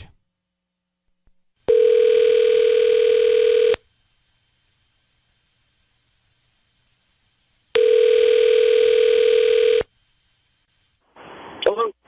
Hi, may I speak to Adam? This is Adam. Hi, good morning, Adam. My name is Lindsay, and I'm calling from Mary Lou's Flowers here in West Covina inside the McIntyre Square. And I'm calling because you've been chosen to receive a free dozen roses. They're completely free, and you can send them to whoever you want this morning. I don't need any information from you, just the name of the person you want to send them to, plus a note. Okay, that's awesome. Oh, thank you so much. This is going to really help our business. It's been a slow week, even with Halloween, so thank you so much. Who do you want to send them to? To make them to Stephanie. Stephanie, okay. And do you want red or white roses? Oh, do red. Okay, and we also include a beautiful handwritten note. And if you could just let me know what you want written on it, I can definitely get that out to them today by lunchtime. Say, I hope today's a better day. Adam, it is Ryan Seacrest and Patty and Tanya. We are broadcasting. Your voice is being broadcast on the radio. We have your wife, Christine, on the phone, who thinks you're cheating on her with Stephanie. You just sent roses to Stephanie. What is going on? Christine would like an explanation, Adam. What? What is going on? Oh, my gosh. Who is Stephanie to you? Stephanie is a very good friend. This is what's happening? Why are you saying, I hope today's a better day? Because she had a rough day the other day, and I hope today's a better day. What? I don't understand what's happening. Christine? Well, I'm your wife. Yes, go ahead, Christine. You tell him. Why are you sending our friend roses when you should be sending your wife roses, huh? Because Stephanie's been really sad lately. You sent her red roses. She likes red. Oh, my gosh. Adam. Oh, my gosh. Adam, you disappeared. You drove her home. This, in Christine's mind, is not good. She doesn't trust what you said happened. Are you cheating on your wife? Are you kidding me right now? Are you cheating on Christine? Then I'm explain yourself. Why does your wife have so much doubt? You've been drinking too much. You know what, Adam? You drink all the time. I'm really sick of it. What? I'm serious. It's like you're constantly drinking, and I don't think you were driving safe. And why aren't you sending me? I don't understand it. Why aren't you sending me roses? Yeah. And Adam, Stephanie, I hope today's a better day. Red roses, not a good idea when you're married. I took her home the other night. She was very drunk. She started crying. She's still very upset about her breakup with Jason. I gave her roses because she's sad. All right, but you're yelling and you're defensive. And Adam, we're gonna take you off. Adam, I'm gonna take you off the air. Yeah. I'm gonna make this easier. Christine, your husband's too defensive. Something's not right. Thank you. I know. I don't know. And you're angry too. This is not the combination for a successful relationship. So this is all I can do for you. Good luck, Christine, and we wish you the best. Okay. Thank you. I don't think he took her home at all. What do you think he did? I just don't. The car was in the same spot, right? I think they disappeared and something happened. So I think after hearing that, the consensus is I believe he's doing something wrong. He's just too defensive, and she's just too angry. So it's not. They're just not in the right relationship. Yeah, it's not. I didn't feel really great about this one. No, Ryan's rose is definitely much better when Sisney's here. Sisney, feel better. No, don't say that. Patty, it's true. It's true. We miss her. Yeah, and we have better luck. Yes. Yeah, that was a nasty. And she's always very hopeful too. Yeah, so that was a nasty roses. Sisney, feel better. We'll run to CVS for you, whatever it takes. I did not like that Ryan's roses at all. Me either. Come back to it, right? You're right. I think, Tanya, you said it. That guy, her husband, Adam, very aggressive. Very. It made me uncomfortable. Me too. And she, by the way, very angry. So you got all of her bottled up anger at him and then his over-the-top, ferociously defensive tone. So either here's my take on it. And can I play just a little clip of it? Yeah. I took her home the other night. She was very drunk. She started crying. She's still very upset about her breakup with Jason. I gave her roses because she's sad. All right, but you're very... So anyway, that happened a few minutes ago. He sent roses to another woman. They were red roses. Then he starts yelling with that defensive tone. At everybody. And his wife also, by the way, not a great tone. So my feeling is either he's doing something wrong or they're just wrong for each other no matter what. True. Patty, what'd you get out of it? he mentioned something really interesting that Stephanie likes red roses. So how does he know that? How does he know that? Yeah. I mean, that's one of the things That's to a red pick up flag. on. That is definitely a red flag. Lots of red flags there. Monica, go ahead. You're on with us, Monica. That call made me feel sick to my stomach. Me too. I would be devastated if I were in her position. There's just... It doesn't sound good. It does sound good, and there's just too much anger there. No matter who's doing what, there's way too much anger for a marriage. Mm-hmm. All right, well, thanks for calling. Kelly, are you there? Yeah, I'm here. Kelly, go ahead. Well, I just feel like that guy got so freaked out right away. Like, he's definitely hiding something. He just sounds like he got caught, you know? He's just shady. Yeah. The whole thing. Yeah, I think that the consensus is just that. Shady and defensive, and many times there's not a good, I don't know what the feeling is, but there was just a bad feeling coming out of that Ryan's Roses. Yeah. All right, Kelly, thank you so much. Yeah, thank you. Okay. I think Patty actually had a very good discovery, and that is, how would he know she likes red roses? Oh, he's cheating 100%. All right.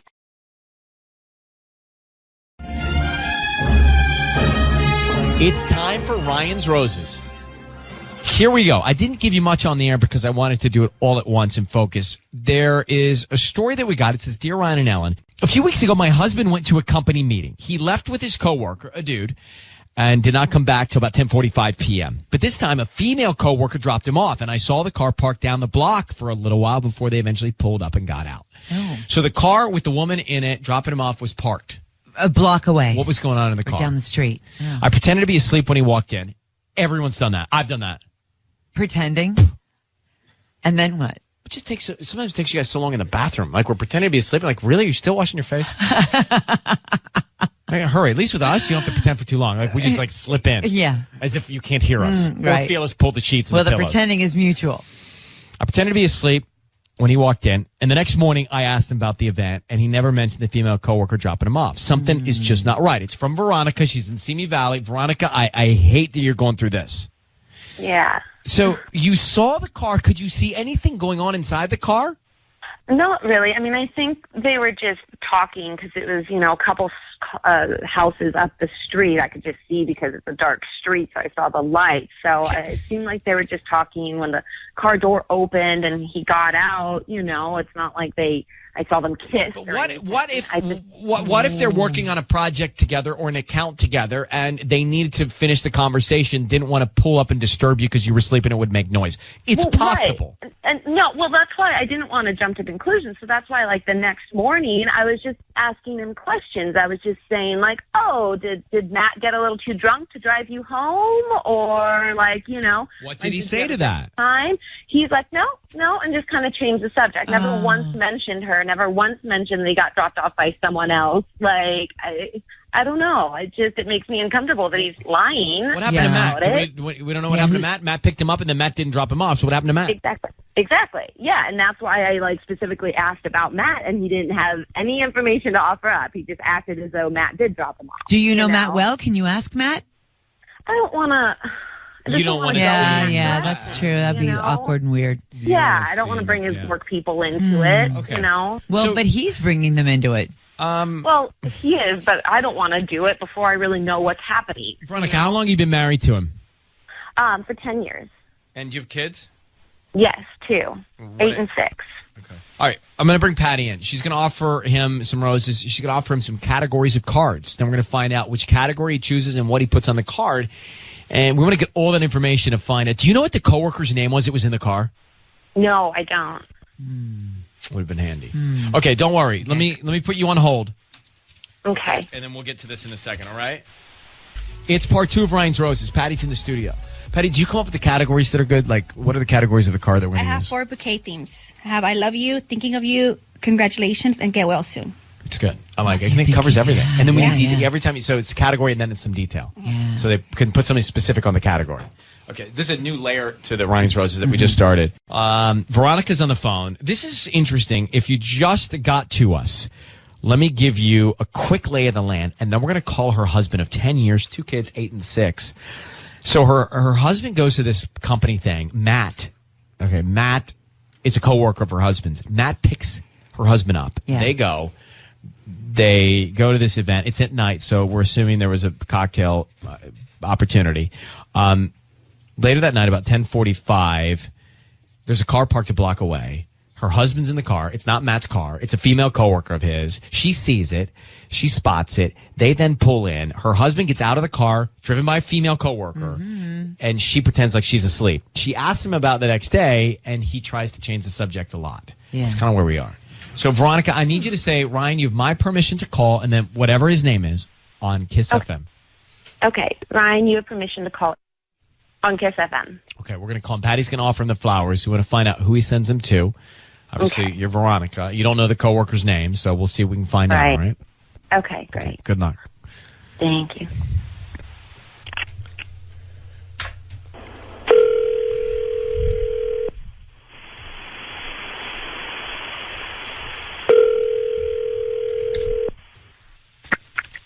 Hello. Hi, may I speak to Ernie? Speaking. Ernie, hi, my name's Patty. I'm calling from Flowers for You with the U. How are you? I'm good. I'm calling because you've been chosen to receive a free dozen roses. They're completely free, and you can send them to whoever you want. I don't need any information from you, just the name of the person you want to send them to, the theme, the bouquet theme you want me to deliver, and the address. Do I need to give you credit card information? Or No, anything it's it's completely free. All I do ask for one thing, and is if it's possible for you to go onto my Yelp page or my Facebook page and write a quick review of the services that have been offered to you, and just that's pretty much it. I'm just doing this for 5 customers this morning, and I'm just trying to get the word out. And this, by giving out 5 bouquets to 5 customers, I think that would definitely help a lot. Okay, cool. Yeah, let's do it. Okay, so let's just start with the bouquet thing, just so I can make sure that I have it in stock. Let me know what you want for this person. Do you want the I love you card, the thinking of you, congratulations, or get well soon? I have 4. Let's do the thinking of you card. Okay, so let's see here. Who do you want to send them to? To Jackie. And what do you want to put on the note? Say something. Gonna get this worked out. Gonna get this worked out. Hey, Ernie. Yeah? Hi, it's Ryan Seacrest and Alan Kay. Hi, Ernie. Your voice is being broadcast on the radio right now. I need you to know that. Oh, God. Can you tell us who Jackie is? Yeah, she's someone I work with. Okay, so I have your wife, Veronica, on the phone. What's going on with you and Jackie? What are you talking about here on this card? Hey, why are you sending them to this person named Jackie? Babe, can we not do this on the radio? No, I really think we need to do this. Is Jackie the woman I saw drop you off the other night? Yes, it was. So why are you sending her flowers? What are you going to get worked out? Babe, I think it'd be much better if we don't do this on the radio. I think I want to do it right now, because when I asked you questions the other day, you weren't telling me the truth. Ernie, what's going on with you and Jackie? I mean, clearly there's something happening. Are you having an affair with Jackie from work? It's not. We slept together once. And, babe, I am so sorry. She's pregnant. What? And I am, I'm so sorry, babe. This was such a huge mistake. And what? Hold on, Ernie. You mean do you mean she's pregnant with your baby? Yes. I really didn't want you to find out this way. I've been trying to handle this, and I am. Oh my God! How are you going to tell your wife that your coworker is pregnant by you? I was hoping to get things resolved or try to figure things out so that I could tell her in person. And I am figure out. Shouldn't I be the sorry, first babe. person that knows something like that? Ernie, what happened? How did you end up in this situation? I really messed up. It was a one-time thing. I was drunk. It's not an excuse. I'm not at all trying to pretend what I did was right. And she got pregnant, and I'm so sorry, babe. No, she didn't get pregnant. You got her pregnant. Got her pregnant. First of all, you sleep with someone, then you don't even have the wherewithal to use protection. I mean, I don't even know who you are right now. Ernie, what is going on? What are the two of you talking about here? Like, what's going to happen? Well, we obviously are talking about options of whether or not she wants to keep this child or not. And I'm. When were you planning on telling your wife? Once I knew what Jackie's decision was going to be. It's not my decision, and I messed up so bad, babe. And it's not an affair. It was just a one-time thing. And I know that all of this sounds horrible. No, but it's not. You work with the woman. You're seeing her all the time. It's not just a one-time thing. You're seeing her all the time at work, right? Yes, and well, then that's not a one-time thing. Well, it doesn't matter. It doesn't even matter, Ernie. It doesn't even matter. Yeah. Veronica, are you okay? I don't even know what to say right now. I'm honestly speechless. This is not what I expected to hear. I am so sorry, babe. I know that right now there's no way that you want to hear anything that I have to say, and just I royally messed up, and I want to fix this, and I want to make this better, and I'm so sorry. How are you going to make it better? How are you going to make this better? I'll do whatever you need me to do. I really will. You've already done it all. You've already ruined everything. What do you? I mean. Well, I hope. I don't even know where we go from here. Well, obviously we'll do whatever you want, but I don't want to lose you, and I don't want to lose our kids, and I want to make this right, and I am so sorry, love. This is obviously not the way that I wanted you to find out, and Were you trying to handle it so she would never find out at all, Ernie? No. I know that that's impossible to believe, but no. I wanted to confront her and tell her, but I wanted to have all the details set. And, I'm not going to tell my coworker whether to keep her to, I know that I messed up. I mean, I know that it's really easy to... Look, I know. Ernie. Just stop. Just stop. Just hold on. Yeah. Veronica, can you hang on for a second? Yeah. This is by popular demand that we have Erica on the line from Northridge. A few weeks ago, Erica's doctor husband had been working a lot more hours lately, and basically his patterns had changed and little stuff she just noticed. So we called him, and his assistant, Corey, answered the phone. She said she handles everything for him. So she could tell Patty who to send the flowers to, but his wife would not be a good idea. Mm-hmm. Do you remember all this? For sure. Erica jumped in, and let me just play to refresh your memory part of it. He feels like one of my best friends, and I know that he's not happy with Erica. But he's married. And this is the assistant. Oh my God! Who does that? You know nothing about our relationship. I know a lot. Actually, I know more than you probably think I do. Oh, what is wrong with you? That's the assistant talking to the wife. Mm-hmm. The tone. How offensive. It is so bad. So whatever happened, let's get Erica on the line. Erica, thanks for coming on. No problem. Thanks for having me back. Well, of course, ever since we heard Corey, and a lot of people heard Corey speak to you that way, people wondered what happened after that. Can you tell us? Yeah, it got pretty crazy. After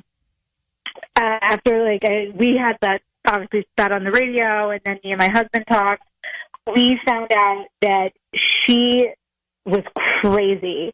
And he's actually fired her after he's done some investigating. She was just getting way too involved in my husband's personal interactions. Like, I found out there was so many messages, like I would leave with her, for him to call me, for our kids would call, that she just would not give to him. But hold on, Erica. I heard her say she knows the real truth about how he's having issues with you. Was your husband confiding in her about troubles with you? No. It was all in her head. She was making up this whole story in her head. Was she having an affair with him? No, there was no affair. There was no cheating. She was trying to sabotage our marriage. She was also, and besides not just giving me like my messages, my children's messages, she would also cancel female patients that she thought were attractive because she saw them as competition, like as if my husband was some type of playboy. She really created this whole illusion in her head. And now she's threatening to sue us. I mean, she's just really being a real pest. She's stalking my husband, sending these threatening emails, she's going to lawyer up. Yeah, I'm very concerned. Like we're thinking about putting a restraining order against her because I'm scared for my children that she may try to kidnap them or abduct them. Because of this whole ordeal that we're going through. That she's saying that we fired her for unfair reasons. It's like, no, she was a stalker. She wasn't doing her job properly. I mean, I have the tape of what she was saying. So it was all there. Yeah. Well, Erica, I'm sad, happy, not happy. For you. You know what I mean? Like, I'm sad you have to go through that, but I'm happy that you guys are okay. Yeah, it's like we're happy that he's not cheating, but it's also like the situation just is crazier than any of us, I think, ever thought it would become. Well, good luck and stay strong. And I think that he doesn't need an assistant anytime soon. No, he. We have a family member just kind of helping him out right now while we deal with this. Well, thank you for calling, okay? No problem. Thanks for having me back, guys. Good luck. Thank you. Bye. I think you could hear all of that in that tone when the assistant was talking to her the first time around. You knew that was all going on. I honestly thought that he was cheating with the assistant. She seemed like she knew what was going on. I did not expect that. Well, his wife thinks it's all an act. Yeah. It's time for Ryan's Roses. Dear Ryan and Sissany, my husband and I went out to San Francisco, just the two of us. All right, however, the first night we were there, he got about 3 missed calls in the middle of the night on his work phone. He was sleeping, but I heard the buzzing, so I finally got up and I checked. It was from a woman named Vicky. I was pissed. I didn't sleep at all that night. I was stirring. The next morning, I asked him who he thought that was and why she was calling in the middle of the night, and he said, quote, "It's a coworker, and he doesn't know why. It was probably just a butt dial." End of quote. I told him to call her back in front of me to prove it, but he wouldn't do it. Well, it's basically ruined the entire weekend. I have not been able to get it out of my mind. Julie in Santa Fe Springs, and we bring up Julie now. Good morning, Julie. Good morning.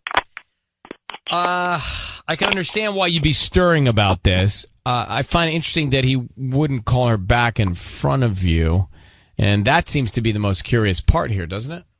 Yeah, I agree. I think that's the part that most bothers me and concerns me, because if there wasn't anything going on, why wouldn't he call? And then the other devil's advocate here, it could have been nothing. Well, yeah, if you thought it was a butt dial, he's not going to call her back. He's just like, she butt dialed me. What, Yeah, but we don't really know that. I still think that he should have called her. I mean, again, if there's really nothing to hide, then why wouldn't he? If they're friends from work, why couldn't he?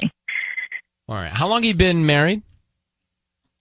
We've been married for a little over 15 years now. Well, I like that you guys are still trying to have these romantic getaways. I did too, and then it got totally ruined with this event. I mean, needless that to happens. say. I mean, things happen. People do things. People get into a fight, and then it ruins a whole trip.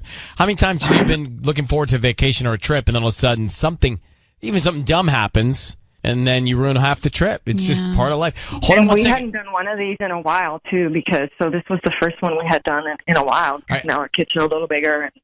I'm going to call him next here.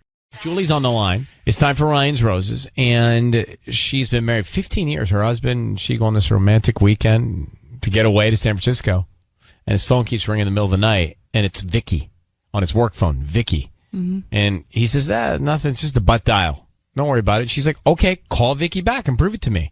He wouldn't do it, so she's suspicious. Julie, I need you to say, Ryan, you have my permission to call, and then whatever his name is on Kiss FM. Go ahead. Ryan, you have my permission to call my husband. On Kiss FM? On Kiss FM. We're going to call your husband right now and offer him some roses. We're going to find out who he sends them to, who he's top of mind, right? And then what he puts on the card. So stay very quiet until we tell him he's on the air. Here we go. Good luck, Julie. Thank you. Here we go.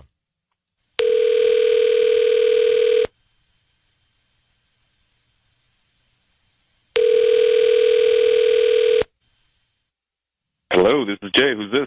Hi, Jay. My name is Daniela, calling from Paradise Flowers here on Telegraph Road. How are you? Doing good. Who is this? Daniela. I'm calling from Paradise Flowers, and you've been chosen to receive a free dozen roses. They're completely free, and you can send them to whoever you want today at no charge to you. Well, nothing's free, and I appreciate the offer. But No, they are free, Jay. I think you opted to receive coupons and promotions a few months ago when you made a purchase online. And this is one of the promotions. And I would love for you to accept the roses. You go ahead and just send them to whoever you want at no charge. And they can deliver today by lunchtime, or if you like dinner or any other day this week. well, I got to make sure to be a little careful when I'm online shopping then. Well, if let's check this out. If this is free and I can send them anywhere, all right, yeah, what's the harm in no? Yeah, let's do it. Yeah, sure. What do I got to do? I'm not giving you a credit card or No, you're not. like Thank that. you so much, Jay. I appreciate it. So let's just start with the name of the person you want to send them to. Okay, let's have it say to Vicky, Vicki. Thanks for all your hard work on the last project and in general from the staff. To Vicky, Vicki. Thanks for all your hard work on the last project and in general from the staff. Jay, it is Ryan Seacrest, and your voice is being broadcast on the radio. I want you to know that. We have your wife, Julie, on the line. Thank you so much for being on with us. She's asked us to call you to find out more about the woman you just sent the roses to, Vicky. And what is the hard work that she's doing on what project? Wait a second. Who is on the phone right now? It's your wife, Julie. Julie, say hello. Yeah, it's your wife, Hi, Julie. it's me. And so she's asked us to call you to find out more about Vicky. So what is the relationship with you and Vicky, Jay? Yeah, that is a coworker. And Julie, what are you doing? So, well, a coworker who calls you at 2 a.m. Oh my God, and you're you're bringing this sending up again? flowers to. I mean, I'm sorry, that's just a little too much of a coincidence. I'm completely at a loss.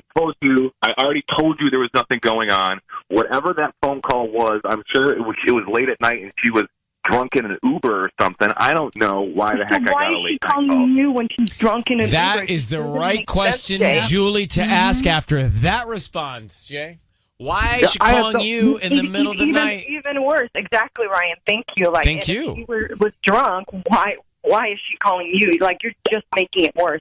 None of this makes sense. I'm pulling, and I'm just pulling an instance out of thin air. I don't know why. Did I talk to her? No. So I don't know why she called me to whatever in the morning. So why are you sending her flowers? Like, really, her job, her work at her performance is so good that you have to send her flowers. Like, Jay, I don't understand. Listen, I already told you I already told you when you came at me when the phone thing happened that she's new at work and it was very stressful. I get a call out of nowhere saying I get free flowers. I don't know what that means. So why not do something nice for somebody? Why not? Well, yeah, and her name is Julie. That's who you should be doing something nice for, your wife. How about doing something nice for me? The person you've been married for over 15 years and is the mother of your 2 kids. I got to tell you, Jay, it's not great that you got a call from this woman and your excuse was maybe she was drunk calling you, and then the first opportunity to send somebody you care about and be thoughtful for flowers is to the same woman. Those are two things that shouldn't collide, and they did. So, Julie, Jay, if you don't mind, I mean, we just got on the phone. I haven't had a chance to speak. So, Julie thinks that there's something going on with you and Vicky, and it sounds like there is. So, just tell her what's happening. First of all, if I was going to get you something, I would do it myself. I would go and look at it and pick it out. I'm not just going to trust some cold call because well, apparently it's not even a cold call, but you see what I'm saying? If somebody calls out of the blue and offers you something for free, it's probably a scam. But are you cheating on your wife with Vicky? No, I'm not cheating on you. I told you this when this happened. No. I don't believe it. I don't believe it. I don't know. I don't believe it. He says he's not cheating. So why couldn't you call her when I asked you to? It was very simple. You could have called her and said, are you okay? If you really thought it was an emergency, you could have said, and if it was an emergency, I got a call from you at 2 a.m. Everything okay with work? But you didn't. Yeah, because there was no message. There was no voicemail. There was no nothing. It was just a missed call. So what? All right, look, guys, Yeah, we're so going what? in. Jay, we're going in circles. Look, you say you didn't cheat. These two things don't add up. Your wife is worried. I think you guys need to really seek some transparency in your relationship. Yeah, that's great advice. Yeah, it's great. That's why I'm telling you, nothing happened or has happened or will happen. All right. Well, then why are you so edgy? Because I got a phone call accusing me of doing something that I didn't do. No one accused you. I mean, No one accused you. Kind I of didn't accuse you. She didn't. No one accused you. Doesn't add up. Everyone was just asking questions. This was asking. Why did you This get is a an private asking session. CJ, now you make me think you're cheating. Start yelling like that. Start getting all crazy. But why don't you guys talk off the air, and we wish you good luck, and hopefully you find the truth and happiness. Thank you, Ryan. Terrific. Right. Thanks so much. Jay, it's our pleasure. You take care. All right. Bye-bye. Thank you. Bye-bye. So I don't like it. I mean, look, the guy said he's not cheating, so we believe him. I just don't love the fact that he's so edgy and testy, and that the woman in the middle of the night is the one he sends the roses to. It's just, you know. He had an aggressive. Well, he is. Yeah. That's fine. I mean, he's taken aback. He's surprised by the call. It's how some people react. Mm-hmm. So a few minutes ago, we had the Ryan's Roses with Julie and Jay. And here's why I bring it up. Jay sent the roses to the woman that was calling him in the middle of the night. But he says he's not cheating. So the phone is ringing in the middle of the night. It's Vicky. We get him on the phone. He sends the roses to Vicky. Thanks for all your hard work on the project and in general from the staff. I mean, not a romantic card, but the fact that the phone was ringing in the middle of the night and it was Vicky, and the first person he wants to send roses to is Vicky, doesn't mean he's cheating. But if you were in that situation, what would you do, Tanya? Because if I were in that situation, I would say something's going on. Either you want something to go on or something's going on. Here's the thing. We don't have enough of the history. If this was my husband and he had no infidelity in our marriage, he never once made me question his faith and faithfulness in the marriage, I would believe him. I would.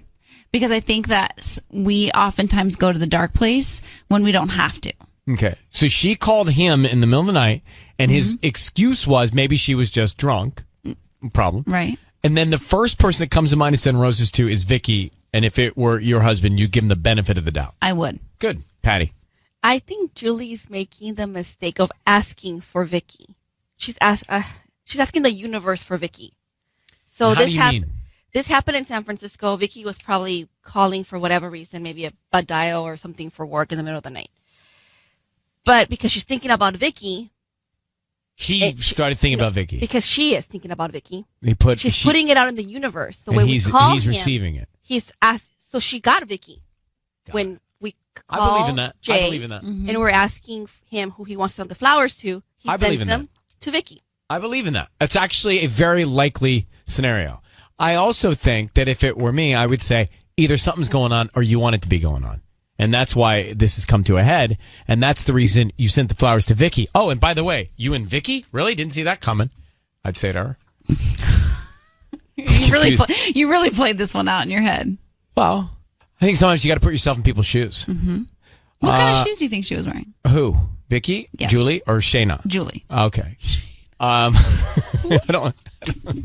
don't know when you don't use proper nouns. I don't know who we're talking about. Julie, the woman that wrote to us I don't originally. know. I don't know. It's not for me to decide. Okay. All right, it's time for Ryan's Roses. Here is the public service. Let me just read you the email. Okay. So on Monday night, I went to drop off a gift for my husband's birthday at his office. I wanted to surprise him when he got to work in the morning. But when I got there was already a gift on his desk from another woman. I was looking at the box. It was a medium-sized box with a note that said, "A little something for both of us, Heart Mandy." Oh. That's not good. That's not good. That's not good. I didn't say anything to my husband. Maybe I should have. But what if he lies to me and I never know what's really going on? So I wonder what was in that box. Well, that note makes my heart drop, Yeah. right? Unless they have a favorite pig out food at work and she's a coworker, still and so don't she's heart. giving it to him. But yeah, that's You don't true. heart anybody, Yeah, you don't. You're right. right? You don't heart people. You don't. If you're married, right? But I would heart you. You would? Yeah. All right, but would you give me a small box that's gift wrapped nicely? I mean, I would say that it was for both of us. It was something that I was going to like also. Okay, well, Lindsay, maybe this is just a coworker. I don't know. I mean, I've just been through a lot in my love life, and I've been cheated on before, and I just never thought that like he would have any type of thing with anybody else. We're still in the honeymoon stage. I mean, we got married in May in my parents' backyard. Like everything's been going great. We've been really happy. Every morning it's happy. Every night it's happy. And then when I saw that box, I just something in my gut just said like.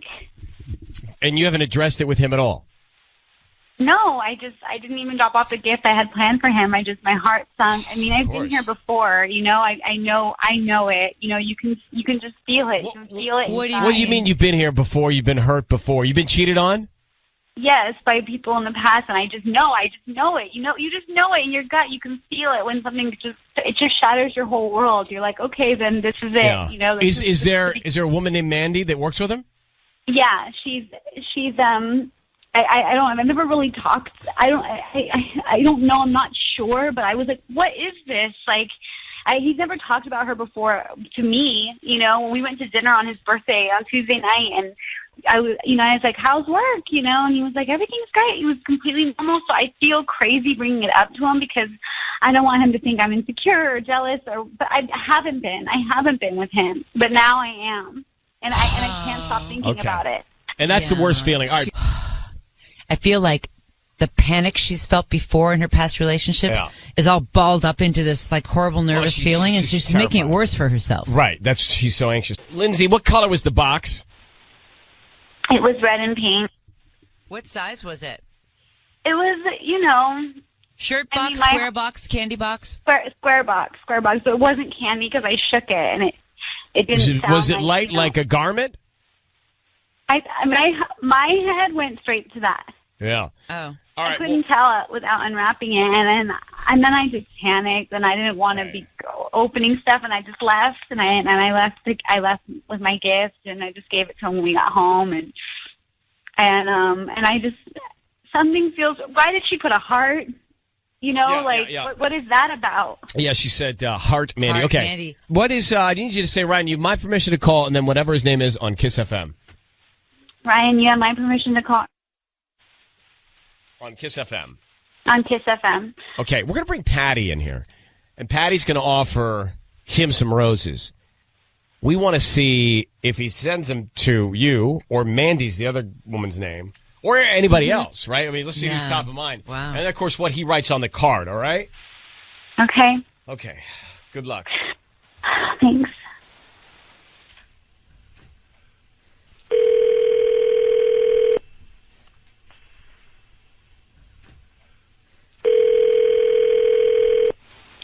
Hello. Hi, may I speak to Ernie? This is Ernie. Ernie, hi, my name is Patty, and I'm calling from Jessica's Flowers. Good morning, how are you? I'm good. I don't normally... is this telemarketing? No. I'm actually calling you because you've been chosen to receive a free dozen roses or completely free. I think a few months ago you may have purchased something online, and you opted to receive promotions and gifts. And here I am calling you. Hopefully you can take advantage of this promotion where you get a free dozen roses that you can send to whoever you want today at no charge, free delivery as well. Okay. I don't normally accept calls from people I don't know, but I mean, if you said I signed up for something... Yeah, you may have done that a few months ago when you purchased something online, like I said. And today I'm calling... There's no catches or anything like that with this? Come again? There's no catches with anything like with this or anything? No, not at all. I mean, what you can do for me is just refer me to your friends and family, and I can, I can give you up to maybe 4 free bouquets that I can provide to friends and family after you decide to order from me today. Oh, okay. Like I said, it's a free bouquet of roses. You can't go wrong with roses, and they're completely free, including delivery. And you'll be able to make somebody happy today. You know what? This sounds like you sound honest enough to me. I could do something for you, and I wouldn't mind taking some roses from you. Well, thank you so much. I appreciate your help. This helps me. I just opened my flower shop, so this is really helpful. Thank you. I only have one person that I would send these to. Oh, and who is that? I would love for you to send them to my wife, Lindsay. Lindsay. And is that with SEY or SAY? S-A-Y. Lindsay. And what do you want to put on the note? We have a nice little note that we write. You can make it simple. Just love Ernie. Hey, Ernie, it's Ryan Seacrest and Ellen Kay. Hi, Your Ernie. voice is being broadcast on the radio. We've got your wife on with us as well, and she asked us to call you. Hey, Ernie. Okay. So she found a box on your desk that said a little something for both of us, heart Mandy, for your birthday, and she is rightfully concerned about that. Can you explain that? Sure. Oh, hold on. I'm just trying to recall it in my mind. This is, I got my coworker, Mandy, gave me a box for my birthday. It was a little birthday present. What was in it? Yeah. Oh, it was this little personalized calendar. How's that something for both of you? Well, because, she's like silly. We're good friends at work. And then there's like quotes. I work in medical collection. And so it's a bunch of quotes from like customers about why they didn't pay their bills. It's like a silly, funny little gift. That is funny. Yeah, that's actually really sweet. I might get on one of those. I mean, that's kind of Thanks for the genius. idea. All right, so Lindsay, it sounds like good news here. It sounds like you have nothing to be worried about. Okay. Ernie, you're not attracted to Mandy, are you? Or do you not like the fact that he's getting a gift from her? I don't know. I mean, like, that's really creative, and they have this inside joke, and it's, like, sweet, and I don't know. It makes me feel jealous. And is she married? Like, what's her story? No, I mean, I don't know why you didn't just tell me about this. I don't get it. I mean, she's really sweet. She's just a really good friend. I mean, no, she's not married, but I mean, it doesn't really matter. I don't know why that would matter. But I guess she might be asking you. She might be like, maybe she's flirting with you. Yeah. Yeah. Is she hitting on you? Maybe she is. I guess, Ernie, your wife is just a little bit uncomfortable, and she's had some bad experiences in the past. You're having laughs with someone at work and having fun. Right, yeah. So you need to be aware of that, all right? Oh, totally. No, look, I love Lindsay. I love you, and I had no idea that you saw it or thought anything of it. I mean, I'm not thinking about anybody else at all. She's just a friend. I don't see what the problem would be, but if you have a problem with it, I would love to talk to you about it and, get it all on the air. Well, I love you. I mean, if the tables were turned, you would expect the same, Ernie. Of course. Well, listen, we're going to let you guys work this out together, but it sounds like you have nothing to worry about. Okay, Linz? Okay. Thanks, Ryan. Okay, Thanks, guys. And Ernie, thanks for the idea. It's great. It's a great calendar idea. It's time for Ryan's Roses. Now, this is Brianne who's on the line. So check this out, okay, and then we'll put her on. Her husband was out of town on business, sent a photo from his room. She saved the picture to her photos, and she noticed the location the photo was taken in was not where he said he was going to be. He said Scottsdale, and he was actually in Las Vegas. And so it pins it, right? It shows you where the geo pin is. When you take a picture, I guess if you save it onto your phone, it does. Mine, do that. mine somehow does that too. Like I'll search for a photo. If I put in the city, it comes up. Yeah. But I don't know how it happens like that. It just you can turn it off if you want to. I think it comes standard in the phone. Yeah. Honestly, for me, all these upgrades make noise. I want to go back to simplicity. I literally just want text messages, a camera roll. I didn't want email. We just get a flip phone. But the only problem, we get a flip phone. The only problem is you have to go, to get to C, you have to go A, B, C in the one. Oh, yeah. You know? Click, click, click, click, click. So, Brianne, thank you for coming on with us. So you go on to say that you tested him, right, about Scottsdale? What happened? Yeah, so my husband was out of town, or he's been out of town for a couple weeks, and he was, I guess because it's been so long, and he felt like he just wanted to test out growing a beard. So the whole thing is just he started growing a beard, and he's been sending me pictures of progress every single day, and it's actually it's cute and funny. So I kind of thought maybe when he gets back, I'll put together a collage for him, and then he can put it up on Instagram or do something funny with. Yeah, so I've been saving every single one, putting them into a special folder. But yeah, when I was looking at it yesterday, something popped up. Like, I don't know how it even happened because, like, I don't understand how iPhones work or Google or anything. But I clicked it, and all of a sudden it kind of went to a map. Like, I swiped up, and it showed the Google Maps. And it showed that the picture was taken, like it was a hotel room, but the picture was taken in Las Vegas, not in Scottsdale, where he said he's fit. And then you started saying, hey, how's Scottsdale? And he was responding like he was still in Scottsdale? Yeah, so at first I thought maybe it was just a glitch or like maybe it's just a thing. So what I did was I looked up like, okay, what's the weather in Scottsdale? And it looks perfect. So I reached out and I said, like, hey, babe, how's it going? How's the weather? I heard it was raining there. And he then said, yeah, it's been pretty rainy and bad, but it's okay. So we know he's covering something up because he's in Las Vegas, not Scottsdale. Yeah. So what's he covering up is the question. Let's come back, Brian. We're going to call your husband for Ryan's Roses, okay? Okay. This is interesting. I mean, the geotagging or pinning of the phone photos really tells you a lot. So Brianne's husband told her that he was going to be in Scottsdale for work, and it turns out that the photos he's sending to her are coming from Las Vegas when she saves them to her camera roll, and it tags where it's coming from. So I mean, we know going into this that he's lying about his location. So what's the reason, right? I mean, it's hard to believe that he is in Vegas on business all this time and wouldn't tell you that, right? If it's business. So, Bran, what you should do here is just say, Ryan, you have my permission to call, and then his name on Kiss FM. Go ahead. Okay, Ryan, you have my permission to call. All right, we're going to call. We're going to call him now, and be very quiet till we can get something out of him here, okay, and see what might be going on. All right, Brian? Okay. Okay, good luck. Here we go.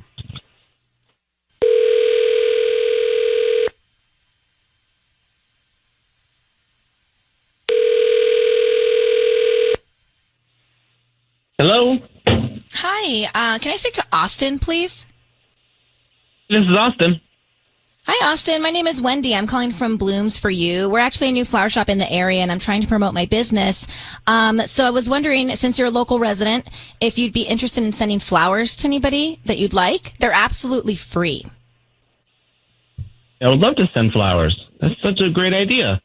Yeah, I'm just hoping to promote my business. If you like our arrangements, just refer us to friends and family. We can do a dozen red roses if that works for you.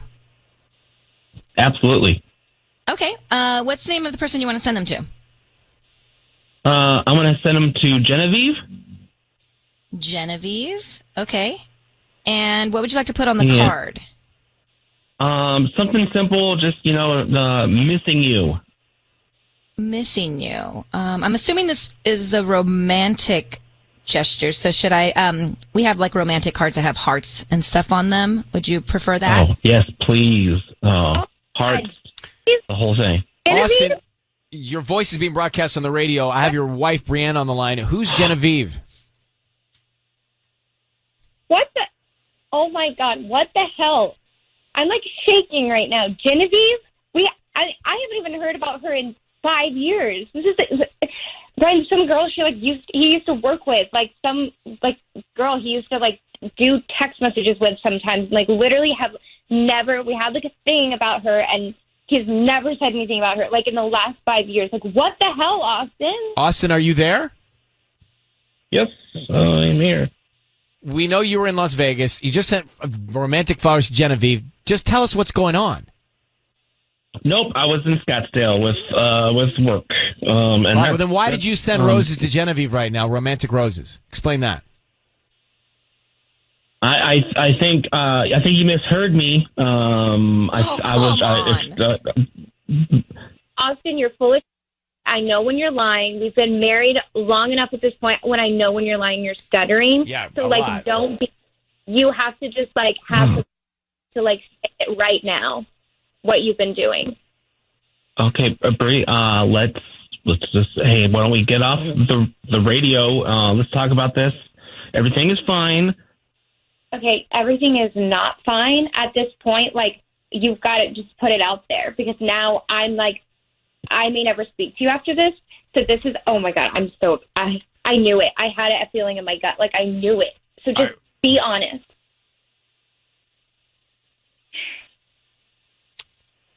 We have to talk. I think we have to. So, Brienne, I think, talk. listen, I'm going to let him go, but obviously, he's lying to you. I mean, he can't even say a word. He sent these flowers to another woman, and The picture geotagged him in Vegas, clearly. So that's it. We're going to let you guys deal with this off the air, okay? Okay, thank you, guys. All right, I'm so sorry. Oh. I don't even know that we needed to make that call because we knew he was lying about being in a different city, and he was lying about being in Las Vegas versus Scottsdale, Arizona. I mean, Right, she we had already didn't trapped really him. need to make that call. We knew it doesn't matter what he's doing. If he's right, like who cares? If you're doing something else, you're still not telling me the truth. And she even sent him a text message asking him about it when she knew that he was lying. It's time for Ryan's Roses. Here we go. If it's public service, if there's an issue in your world, you can't sort it out, come to us and we'll try our best. Dear Ryan and Sissany, I opened up Gmail and I was on my fiance's account. He had an email from K Jewelers. We're getting married in October, so I was definitely curious and I shouldn't have looked, but I did. It was the details and receipt of an engagement ring. I had already gotten my engagement ring. This one was more expensive than mine, but he got me the exact same ring that I wanted. I don't need an upgrade, but what is he doing? Who is he buying an engagement ring for? I'm thinking a lot of things I need to know. So one of the alibis could be that he was going to upgrade her ring, but she's saying, no, I didn't want an upgrade. So I don't know what else, what other reason would you be buying another ring? Teresa, do you think he wanted to give you a better ring? Is that possible? I don't know. I thought so, but I really like the one I have. It was the one I really wanted, so it doesn't make sense. So just out of nowhere. But play this out with me. So you're thinking he's proposing to another woman, he's going to engage both of you, or he's going to leave you for someone else? I don't know. Maybe it's not even an engagement ring. Maybe it's like a promise ring. I don't know. I'm being paranoid, but I don't know. Any jeweler receipt freaks me out. It could be a surprise for you. It could be a surprise for you. It's got to be a surprise for you. Are you sure? Was it detailed as far as it was like an actual engagement ring, or could it be your guys' bands? No, it can't be our bands either because we have those already picked out and ready to go and purchased. Maybe he purchased this for a friend, like whatever person maybe had bad credit and he couldn't buy a ring for his wife. So he's like, okay, I'll get the ring. You pay me cash. Do you think that could be an option? I didn't think of that, but let's just stop trying to figure it out and call next, okay? We're going to get him on the phone. Hang on one second. We got Teresa on the line, and she saw a receipt from K Jewelers of another ring. She's already got the engagement ring she wanted. It could be a surprise for her. It could be for another woman. We're going to call him now, offer him some roses, find out who's top of mind and what he's going to write on the card. So I need you to say, Ryan, you've my permission to call, and then his name on Kiss FM. Go ahead. You do have permission to call on Kiss FM. We're going to do that right now. So bear with us. Stay very quiet until we tell him he's on the air. Here we go.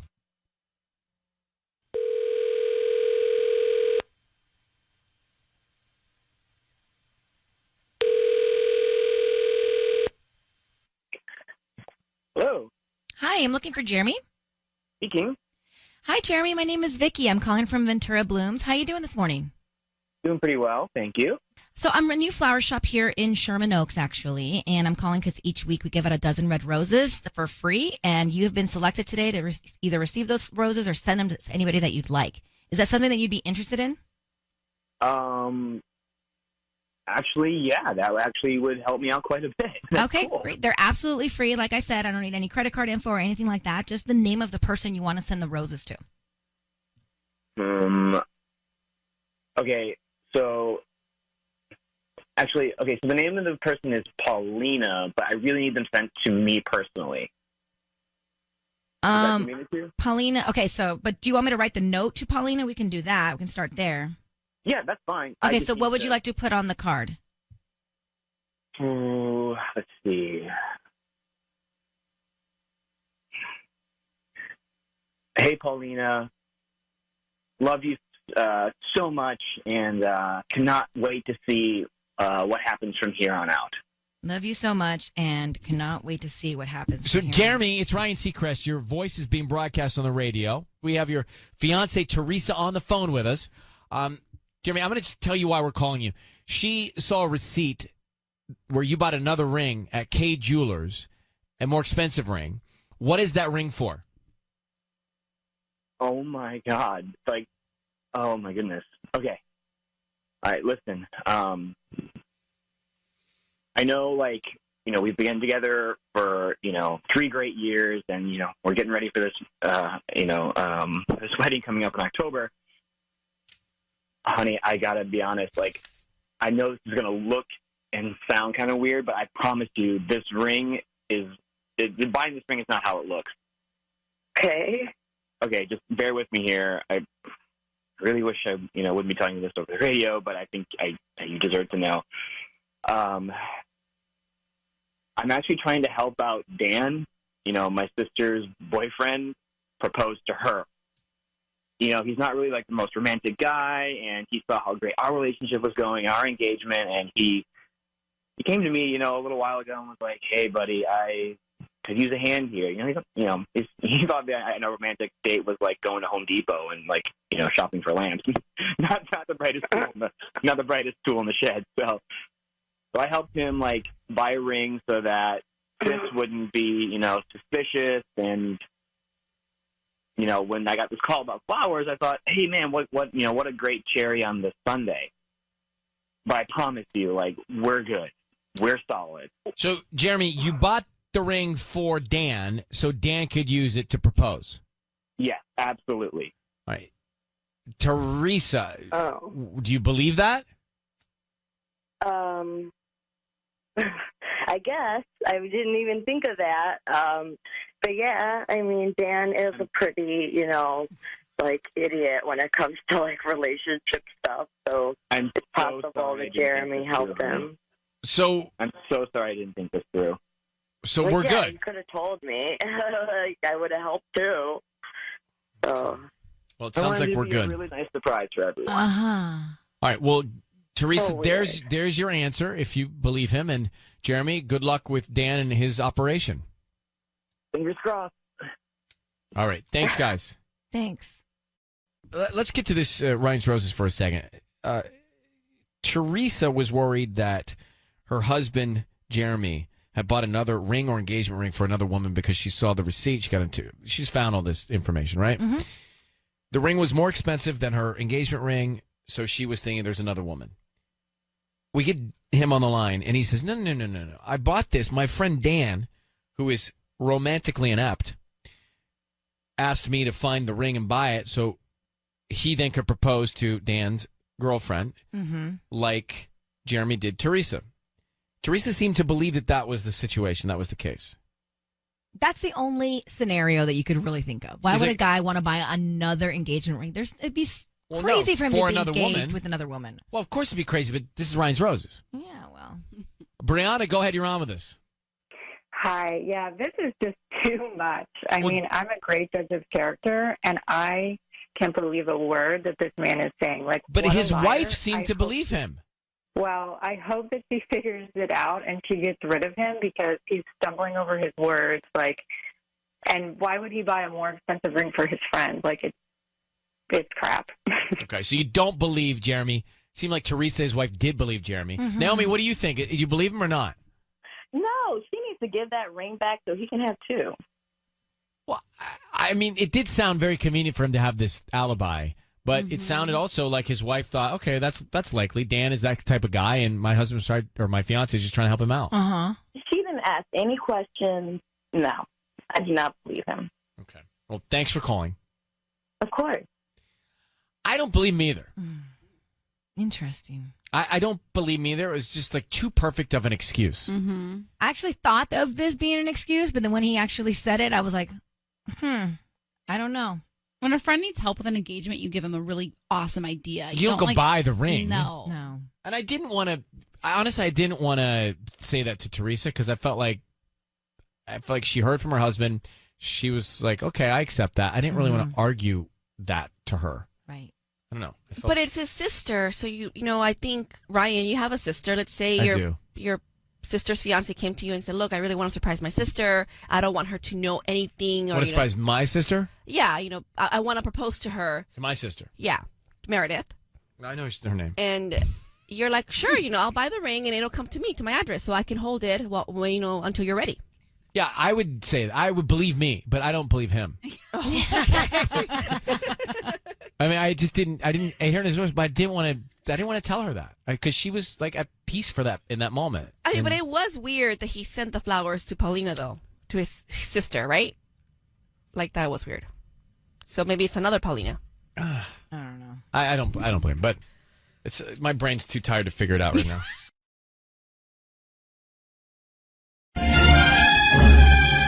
It's time for Ryan's Roses. This is a public service. I'm going to get into it quickly because I know you got places to go. So let me start with the email. Dear Ryan, we went to a barbecue for Memorial Day down by the beach. We were all drinking. My husband disappeared for a while. I've heard this before. He said he walked to the store with his buddy. I know he was drunk, but I swear I saw his buddy still at the party during that time. I also saw another girl that looked suspicious and flirty, and I didn't see her for a while. My first thought was that they were both together. He's been acting strange ever since, very quiet, very distant, seems guilty. Maybe I'm crazy, but I think something's going on. I can't tell you how many times I've walked into a bedroom thinking it was a bathroom, run into somebody who's doing something like this at a party, like a barbecue party. Oh, man. Back in the day. Yeah, back in the day. Disclaimer. Have you never had that happen? Especially like when I was on spring break, you'd always like look for the bathroom and you walk into a bedroom. Oh, sorry. And college. Yeah, well, college or 5 years ago for me. All right. You were a late bloomer. Let's get Gracie, who wrote us email. Gracie, it doesn't look good here. I don't love all of the facts.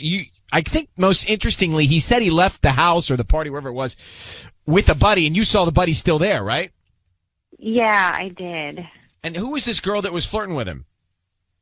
I don't really know her, but it was just really fishy because at the same time he was gone, she was gone too. Where could they have gone? Give me the floor plan.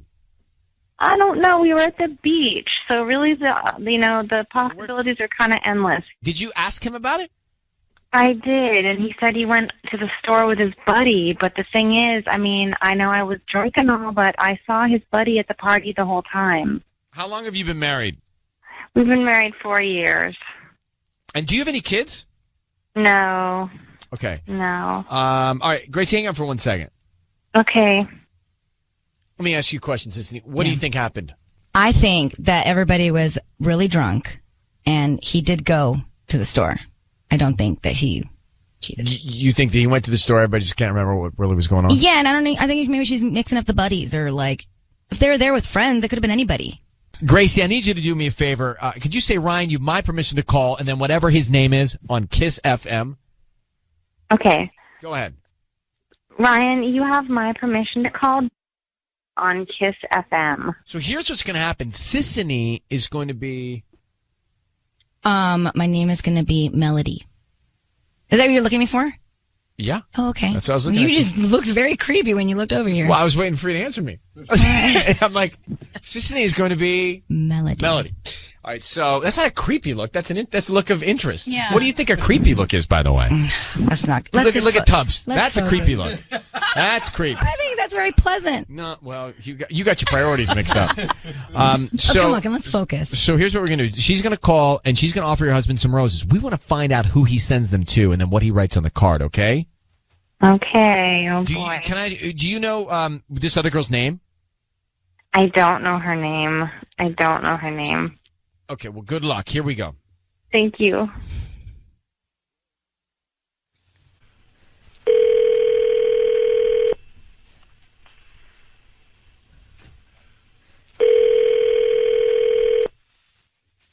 Hello. Hi, may I speak to Drew? Yeah, this is Drew. Who's this? Hi, Drew. My name is Melody. I'm calling from Flowers and More. We're actually a new flower shop located on Euclid Street right here in Fullerton. How you doing? I'm okay. I'm sorry. Can you say that again? You said that really fast. I'm sorry. I didn't catch any of that. I'm sorry. Yeah, I'm calling from a flower shop. We're called Flowers and More.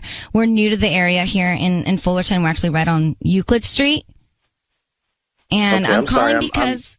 I'm sorry, I'm really busy. I'm sorry. Can you call me back another time, please? Well, I'm trying to offer you some free flowers because they're doing a promotion today, and they're absolutely free. You can send them to whoever you want. It's a free dozen roses. We're just trying to promote our business. You'd be doing me a huge favor if you just accept them. I don't need any billing information from you. They're totally free. And if all we ask is that you send them to somebody, and then you promote us to friends and family so that we can get our business, up and running a little bit better. And there's no catch or anything? No, there's no catch. Like really free? Yeah, no catch at all. Absolutely free. I don't need any credit card info from you, nothing. I just need the name of the person you would like to send them to, and we can write down a quick note, and they'll be out this afternoon. Well, I'd love to send them to my wife, Gracie. Is there like a card or something that I can add to it? Okay. It's just blank, so what would you like to write on it? Just put, for you, love, Drew. Hi, Drew. It's Ryan Seacrest and Sissany, and I just need you to be aware that your voice is being broadcast on the radio now. I have your wife, Gracie, on the line, who asked us to give you a call. You can say hi, Gracie. Hi, Drew. Do you want to tell Drew why we're on the phone together? Yeah, actually, I'm a little bit nervous about something that happened over Memorial Day. Maybe you know what I'm talking about. What is happening, Gracie? What is going on right now? Hi, I'm sorry. You've just been acting so weird at home that I feel like you're not really being honest with me. So I wanted to get it to where you had to be truthful. Well, look, I mean, if you want truthfulness, this is neither the time nor place. I mean, as far as Memorial Day, I got really drunk. But we're married, and that's not okay. What are you talking about? Was that an excuse? What are you making an excuse for? Nothing. I'm just saying I got really drunk, and it's something that you and I need to talk about one-on-one. This is neither the time nor place.